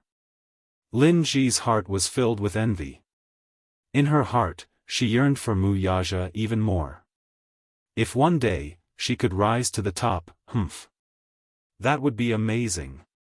The moment the door opened, Lin Ji saw Mu Yaja standing in the doorway. He was wearing a black bathrobe. It seemed that he had just come out of the bathroom. His entire body was dripping wet, and his hair was slightly messy and slanted. It covered his brows and left a deep shadow on his eyelids. Fine droplets of water dripped from the ends of his hair. It was obvious that he had just come out of the bathtub. Lin Ji's heart skipped a beat, and her face turned red. This was not an act. She was really mesmerized by Mu Yaja's handsome face. For a moment, she had completely forgotten the lines that she had prepared over and over again. She had forgotten how to open her mouth at that moment. She looked down and saw the man's slightly open chest. His chest was exposed to the air. His muscles were well defined, and there were water droplets on them. His sexy muscles stretched all the way down. Damn it, he was so charming. Lin Ji lost control of herself for a moment.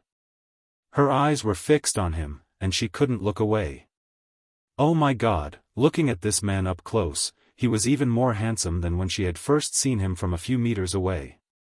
For the first time in her life, she was almost suffocated by a man's beauty. A man like this was definitely a godlike existence. Lin Ji was so mesmerized that she forgot how to be jealous of Unspoken. She only wanted to take Mu Yaja down. She must have this man in her pocket. Even if she had to spend the rest of her life, she must tame him. Chapter 15-15. He blocked the door with his tall body, as if he had no intention of letting her pass. He knew very well what this woman's intentions were and what her goal was. As the big boss of Huanyu, he had met many women who overestimated themselves. They thought that they were beautiful and sent themselves to his door. In the past, he had to fly to other cities for business. Some investors saw the opportunity and even used unscrupulous means to send beauties to his bed. They were all carefully selected and were 1 in a million beauties. However, he was cold and indifferent. At that time, he was in the prime of his life, but he actually rejected these beauties who sent themselves to his door. There was once an investor who was so angry that he had internal bleeding. In order to cooperate with him, they specially selected an 18-year-old model from the young model circle. They stripped her naked and sent her to his bed, but he actually chased her out of the door. That young model was naked and sobbing outside the door. No matter how much she knocked on the door, he didn't move at all. How amazing! Lin Ji obviously hadn't heard of these rumors.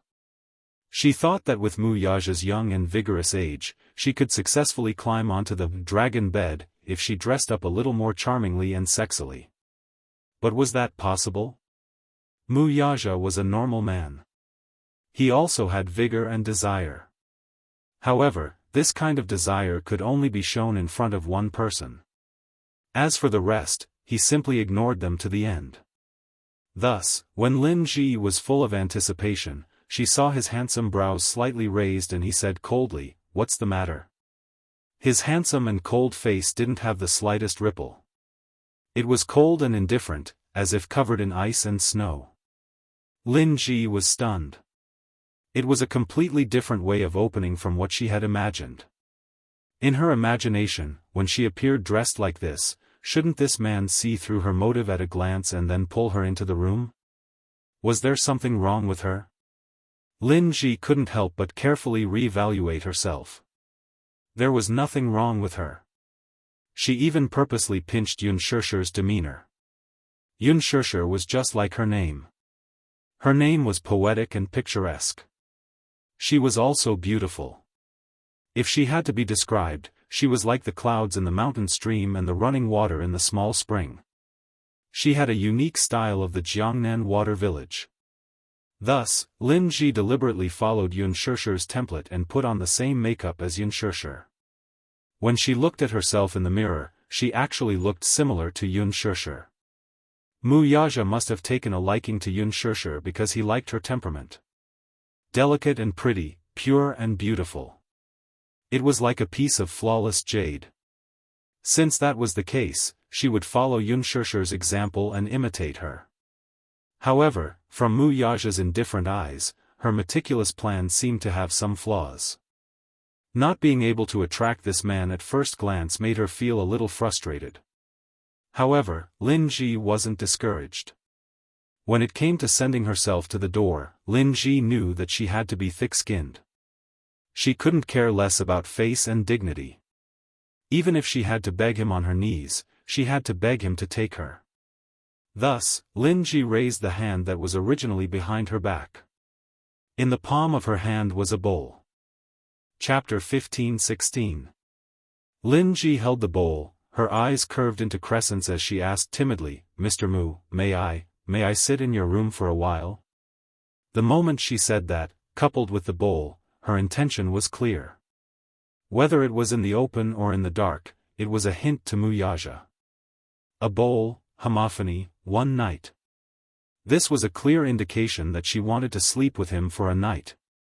Sometimes, the unspoken rules hidden in the unspoken language were just that wonderful. The entertainment industry loved literature and art. So much so that even the act of sleeping with someone could be done in such a stylish manner and be bestowed with such elegant sentiments. Mu Yaja frowned slightly. Before he could say anything, Lin Ji was afraid that he would reject her, so she immediately expressed her attitude. "Mr. Mu, don't worry. I'm very obedient, very obedient. I'm a very obedient woman. I won't do anything that makes you unhappy, and I won't play any tricks. I'll definitely follow your orders like an imperial edict. But, please don't reject me, okay?" After a pause, Lin Ji moved greedily and cautiously a few steps closer to the door. Tonight, she had to enter this room. Even if she couldn't climb into his bed, it didn't matter. Entering this room would at least mean that she had succeeded. Not far from here, she had specially ordered someone to secretly take a video. Once she entered this room, they would make a screenshot. When the time came, even if she didn't succeed in hooking up with a big shot like Wuxia, she could still use these videos to create hype. Lin Ji had put a lot of thought into this and was very scheming. Wuxia asked coldly, "Who asked you to come?" Lin Ji was stunned. "There's no one. I wanted to accompany you of my own accord." "No need," Wuxia said decisively and was about to close the door. However, how could Lin Ji give up just like that? Seeing that Wuxia was about to close the door and shut her out, she made up her mind. She clenched her teeth and unexpectedly stretched out her leg, trying to use her own flesh and blood to block the door from closing. Wuxia didn't notice at all, and he didn't expect her to do that. The door closed and her leg was pinched. Ah! With a stifled cry, Lin Ji's legs went limp and she half knelt by the door. Wuxia turned around and realized what had happened. This woman actually used her leg to block the door from closing. So vicious and merciless. Most people were ruthless only because of their attitude towards others.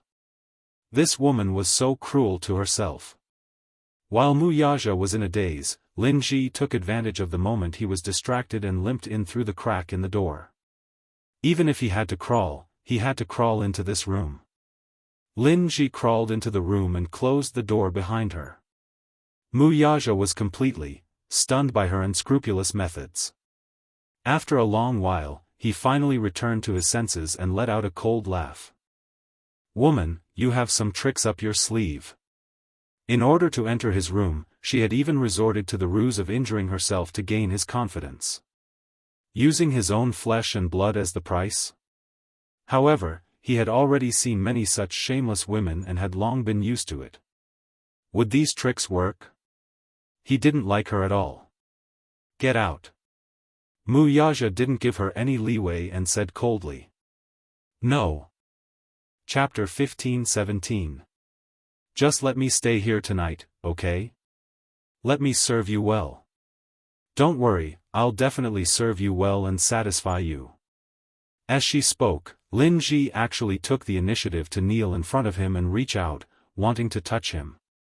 Wuxia glanced at her from the corner of his eye and nimbly retreated, intending to avoid her at all costs. Lin Ji was instantly annoyed. How could she forget that Wuxia should like reserved and shy girls like Yunshishi? She actually forgot for a moment and revealed her true nature, impatiently wanting to pounce on him. He didn't like her like this. Thus, Lin Ji smiled and asked, "What do you like? Can I learn?" Wuxia was expressionless. Lin Ji continued, "If you like someone like Yunshishi, I can also become like her. What's your motive? You can just say it. Don't beat around the bush." Wuxia impatiently interrupted her. Lin Ji's eyes widened, but she heard his cold and clear voice like snow. "What's your motive? Just say it, and get lost after you're done." He could very well pick her up and kick her out of the door. But for some reason, seeing her face made him feel disgusted, and he didn't even want to touch her with a finger. He could clearly see that Lin Ji's timid and shy demeanor, like Lin Daoist's, was deliberately imitating someone else. However, some people's temperaments were very unique. When it came to themselves, it was natural, and people couldn't help but want to protect and dote on them. However, if this temperament were to be imitated by others, it would only seem suspicious and pretentious, and especially disgusting.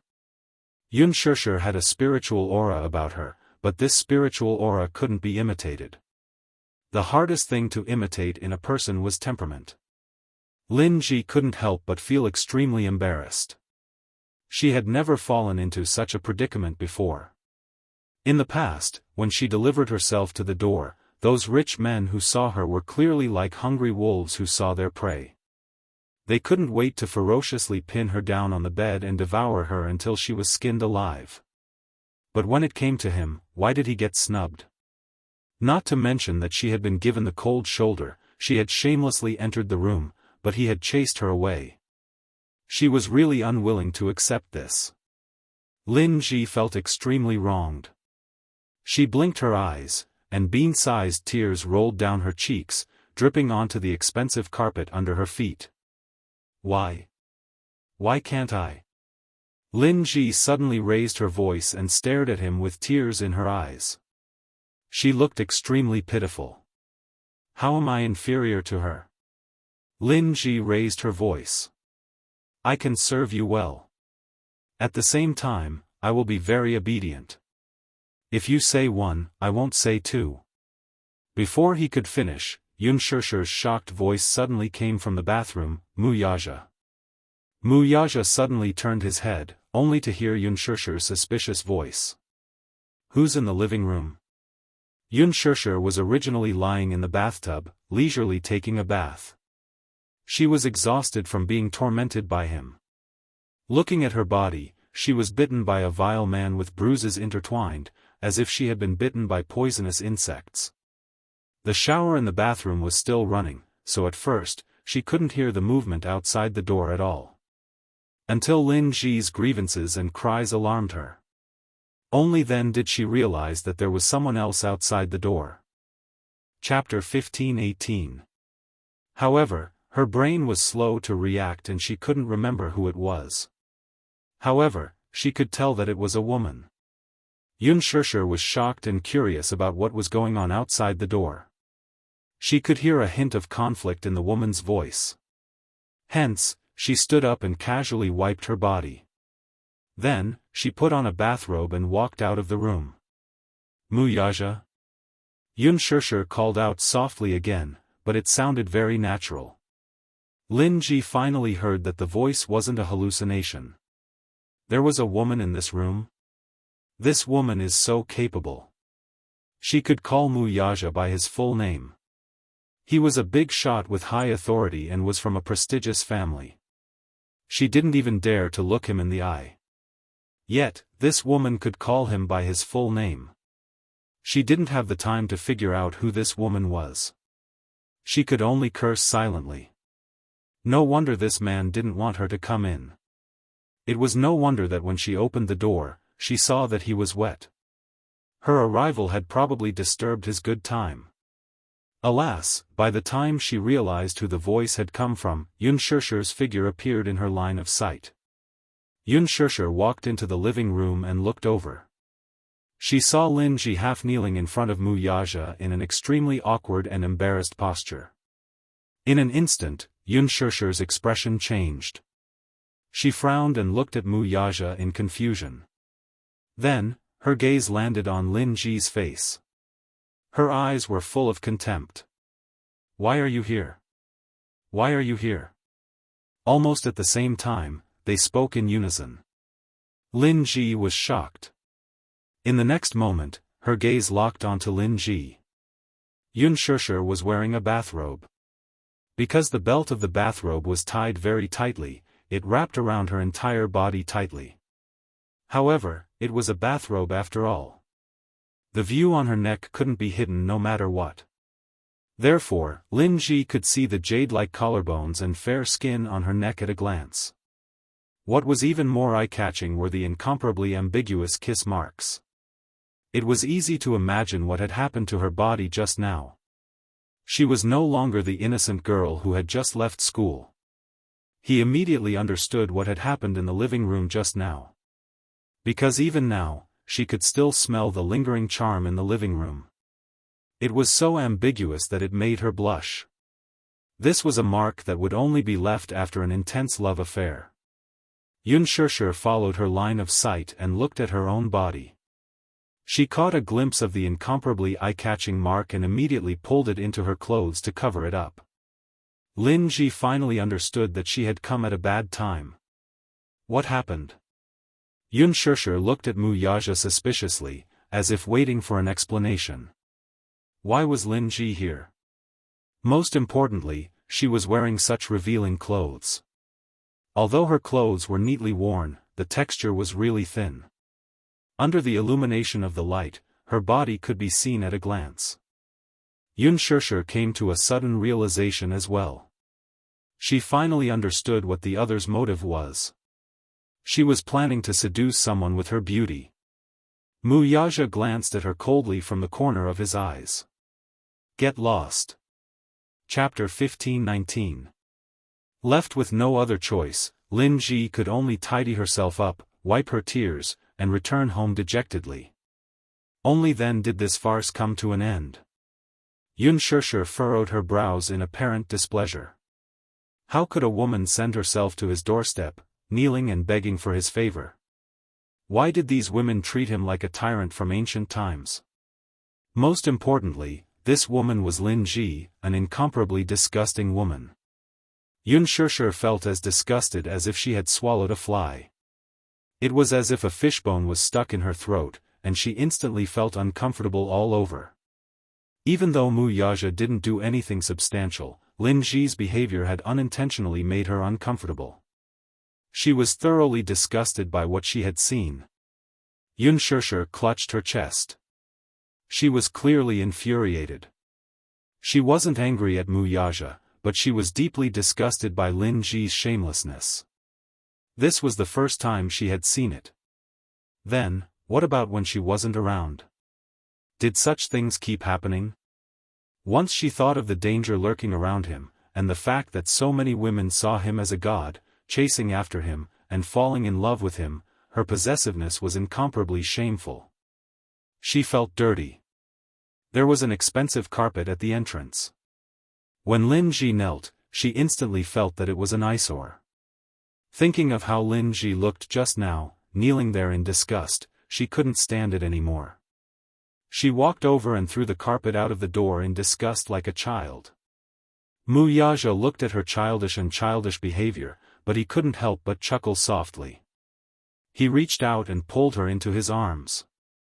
However, he noticed that her body was extremely stiff.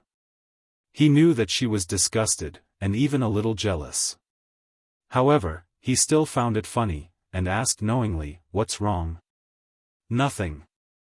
Xianxia gave a cold reply, as if she was a little peeved. Wuxia smiled faintly. He was a little glad that after Lin Ji's torment tonight, he finally saw that this woman could be quite cute when she was jealous. This was the first time he saw her so jealous.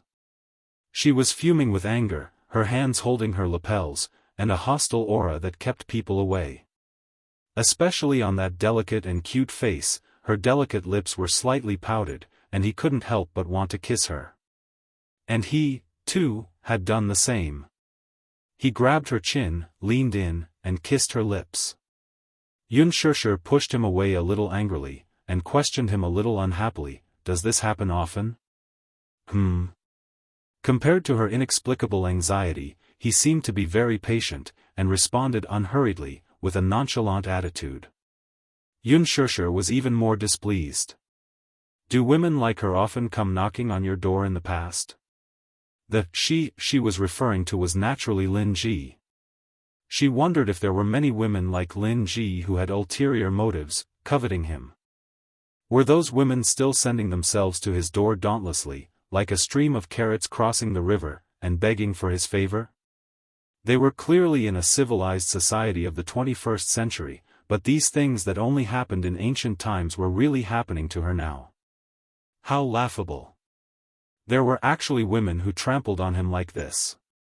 He was happy to see her doubtful attitude. Chapter 15:20. Did this stupid woman finally have a sense of crisis? Did she finally understand that her man was also in high demand and that many women were eyeing him covetously? Finally, she was worried about this too. Wuxia was especially satisfied. However, he pretended to be natural and said, "A lot." His provocation was not intentional. Hence, Xianxia did not detect anything unusual from his tone. She frowned and looked shocked. "A lot?" "Yes." The man's lips curled into a smile as he retorted, "Isn't it normal?" Xianxia was suddenly speechless. Yes, wasn't this a very normal thing? There were many such scenes in the entertainment industry. Lin Ji was one of them. Yan Bingqing, Han Yuyan, and the other A-listers had all done the same. Even Yang Mi, who got along with her peacefully, relied on the unspoken rules to get to her position. This was an indisputable fact. The entertainment industry was a luxurious circle. Beauties, money, power, and all kinds of darkness could find shelter here. Yunshirshi's body stiffened when she thought of this. Mu Yaja said lazily, "There are many women in the entertainment industry. In order to get to the top, they send themselves to the rich man's room. What you don't know is that whenever I book a hotel, my hotel room number and all other information will be revealed in the next second. Then, many women will appear at my door, dressed in all kinds of flirtatious and seductive clothes." Yunshirsher asked relentlessly, "What about you? Do you open the door and let them in?" "No." Mu Yaja was very calm about this. "No?" Yunshirsher was clearly skeptical of his claim. Then what exactly was the situation just now? Mu Yaja said, "In the past, I didn't like to interact with women in the industry. I thought they were dirty and disgusting. Those bodies looked beautiful, but under those beautiful faces, there was greed and lust. I didn't like it." "What about Lin Ji?" Yunshirsher obviously did not want to let go of this point. "Why did you let her in?" Mu Yaja frowned. He was indeed wronged on this point. Was he the one who let this woman in? "I closed the door. Then she used her leg to block it." Yunshirsher was shocked again. There was such a thing. This was too much. How could she be so shameless? She was rejected and still shamelessly came to him. How thick-skinned. Yunshirsher uttered these words with a frown. Mu Yaja teased, "Do you think everyone is as thin-skinned as you?" Yunshirsher, she stared at him helplessly. "Okay, be good. My little fella is jealous." Mu Yaja patted her head and coaxed her gently, as if coaxing a child. "Don't be angry, okay? You won't look good when you're angry." Yunshirsher completely lost her temper. "I'm not in the mood to quarrel with you." She turned her face away. Obviously, she was still sulking. It was true that she could not blame him for this matter. However, she was still very angry and had nowhere to vent her anger. She kept it in her heart and did not know how to release it. She could not blame him, but she did not want to bother with him either. However, Mu Yaja found it funny. This woman, once she started to feel awkward, she really couldn't be coaxed with just a few words. Chapter 1521. The feeling of being jealous was surprisingly good. It felt really good. At least, it felt like she was being cared for. Mu Yaja was in a good mood. Hence, he reached out and clasped her shoulders, turning her body around to face him. There was a satisfied playfulness in his eyes. "Are you jealous?" His voice was low and deep, with a hint of devilish magnetism. Just like the rich and mellow red wine, it was enough to intoxicate anyone who heard it. Even Yunshirsher couldn't help but be stunned by his deep and magnetic voice for a few seconds. When she came back to her senses, she still kept her lips tightly shut and didn't make a sound. Mu Yaja's gaze fell on her face. It was a little charming, a little cute, and a little twisted, but it made him faintly feel more excited. He lowered his head and precisely captured her breath, gently sucking on those tender and moist lips. Yunshirsher couldn't help but push him. "Hey!" Mu Yaja didn't have the time to care about her struggle.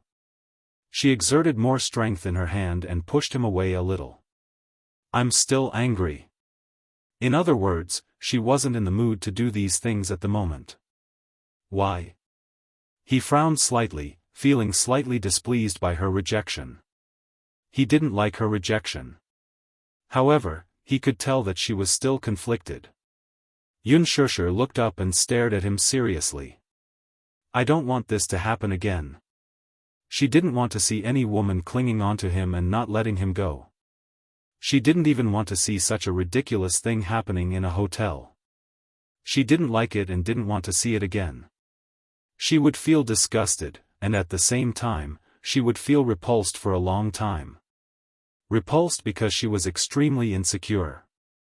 She was afraid of losing him. This feeling of insecure was not good, and it was very unpleasant. Wuxia stared at her but didn't say anything for a moment. He kept quiet. In the silence, Unspoken was originally waiting for his response. However, when she didn't get a response, she looked up uneasily and saw that he was also staring at her deeply without blinking, as if he was deep in thought. What happened? Unspoken pursed her lips. Is my request too much? You should admit that you're jealous. Wuxia suddenly curled his lips and nodded. He leaned closer to her face and looked into her eyes. He touched her nose and said, "You're jealous of me." Unspoken was startled. She knew in her heart that she was indeed jealous. This was undeniable. However, she was reserved and shy. For a moment, she was too embarrassed to admit it. Thus, she said, "I just don't like," she stuttered, as clumsy as a helpless child, not knowing how to express the bitterness in her heart. I don't like this feeling." Wuxia patiently waited for her to express herself. Unspoken looked up and said, "I don't know, the feeling of being coveted by others. This feeling is so annoying. You can't belong to others. You're. She incoherently spat out every word. Every word was like squeezing toothpaste out of her mouth. Wuxia restrained his gaze and smiled. His handsome eyes were hidden in the shadow of his hair. Hence, at that moment, she didn't see that hidden playfulness in his eyes. Chapter 1522. In the end, Unspoken mustered up all her courage and clenched her fists tightly. Using all her might, she said, "You belong to me. You belong to me. You belong to me and me alone. Do you understand?" Unspoken looked up at him. The unspoken words in her heart seemed to be silently questioning him. Wuxia's heart skipped a beat. His gaze froze as he stared at her in a daze. He did not expect that he would be waiting for this sentence. Unspoken helplessly tugged at the cuffs of his bathrobe. This small action was more like a silent act of coquettishness. Her tone softened instantly. With a hint of helplessness, she asked, "You belong to me, right?" He had said it before. He belonged to her and her alone. He would promise her a world. He would promise her the whole world. Wuxia was stunned for a long time. Suddenly, he laughed involuntarily. Grabbing her chin, he narrowed his eyes slightly. Like a dragonfly skimming the surface of the water, he lightly pecked her little mouth that wanted to say something. "Yes, you're right." His broad and warm palm cupped her face. Her face was so small that he did not dare to use any strength when he held her face. He was afraid that he would accidentally hurt her. He pressed his lips against hers, unwilling to leave. Opening his handsome eyes slightly, his pupils were filled with endless charm. They were so dark that they shone brightly. It was as if countless stars were hidden within them, embellished with sparkling starlight. He was so close to her that their eyelashes were intimately intertwined. His eyelashes were so long that even his eyes brushed past her eyelids, leaving behind traces of itchiness. He really loved this torturous little thing. Wuxia pressed the tip of her nose and hugged her waist even tighter. At the same time, he blocked her lips and said, "Listen." Unspoken looked up and gazed into the depths of his eyes. "I belong to you and you alone." He said each word with a pause. Every word was said with incomparable seriousness. "Do you like this answer?" Unspoken was taken aback. It was as if a certain part of her heart had been struck hard, causing her to go limp. Wuxia smiled, but before she could respond, he kissed her. However, this kiss was not as domineering and fierce as it had been at the beginning. Instead, it was soft and gentle as it rubbed against her lips. Hugging her waist, he continued the unending kiss. The seductive kiss went all the way from the entryway to the living room, where they lingered on the sofa. This kiss was no longer limited to the sofa. Pressing his lips against hers, Wuxia's kisses gradually deepened and deepened. At the same time he pried open her lips, his hands also moved. With a few moves, he smoothly untied the knot on her waist. Her knot was very tight, but to him, it took only a few seconds for her clothes to be pushed aside. Xianxia was kissed until she felt like she was about to suffocate. It was rare that he gave her space to breathe. In just a moment, he sealed her lips again and kissed her deeply. She raised her hands and hugged his neck. It was rare for her to take the initiative to pull his bathrobe down to his shoulders, revealing his well-defined shoulders.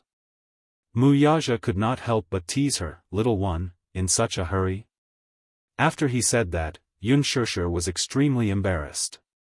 Her face suddenly turned red as she stopped her actions and wanted to withdraw her hands. Chapter 15:23. Wuxia's overly flirtatious words really made people blush and their hearts race. In front of others, he always gave people the impression that he was pure and ascetic, and he wasn't that enthusiastic about such things between men and women. Therefore, in the wealthy families, many young ladies from prestigious families flocked to him like ducks. It wasn't because of anything else. It was because other aristocratic young masters like him often had messy relationships with men and women. However, there had never been any rumors about him having a messy relationship. This was already considered extreme among the wealthy families.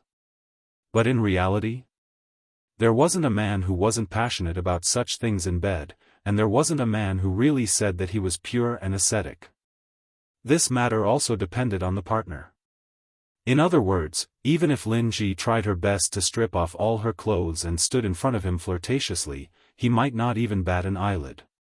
However, even at this moment, the woman in his arms stood in front of him fully clothed, without doing anything. Just one look was enough to make him have the urge to take her ruthlessly. He was a man who was full of energy, and he could maintain it for a long time at a time. After the two of them finished their session on the sofa, Xianxia was so tired that she couldn't stop panting. Looking at the man, he frowned and didn't feel that he was satisfied. This place was too small. There were many actions that he couldn't perform at all. In such a small battlefield, there was no place for him to use his skills. Thus, he hugged her, carried the woman who was panting, and strode into the bedroom. He threw her on the bed. Her petite body bounced slightly on the huge king-sized bed. Then, his tall body covered her in a dark mass and took advantage of her.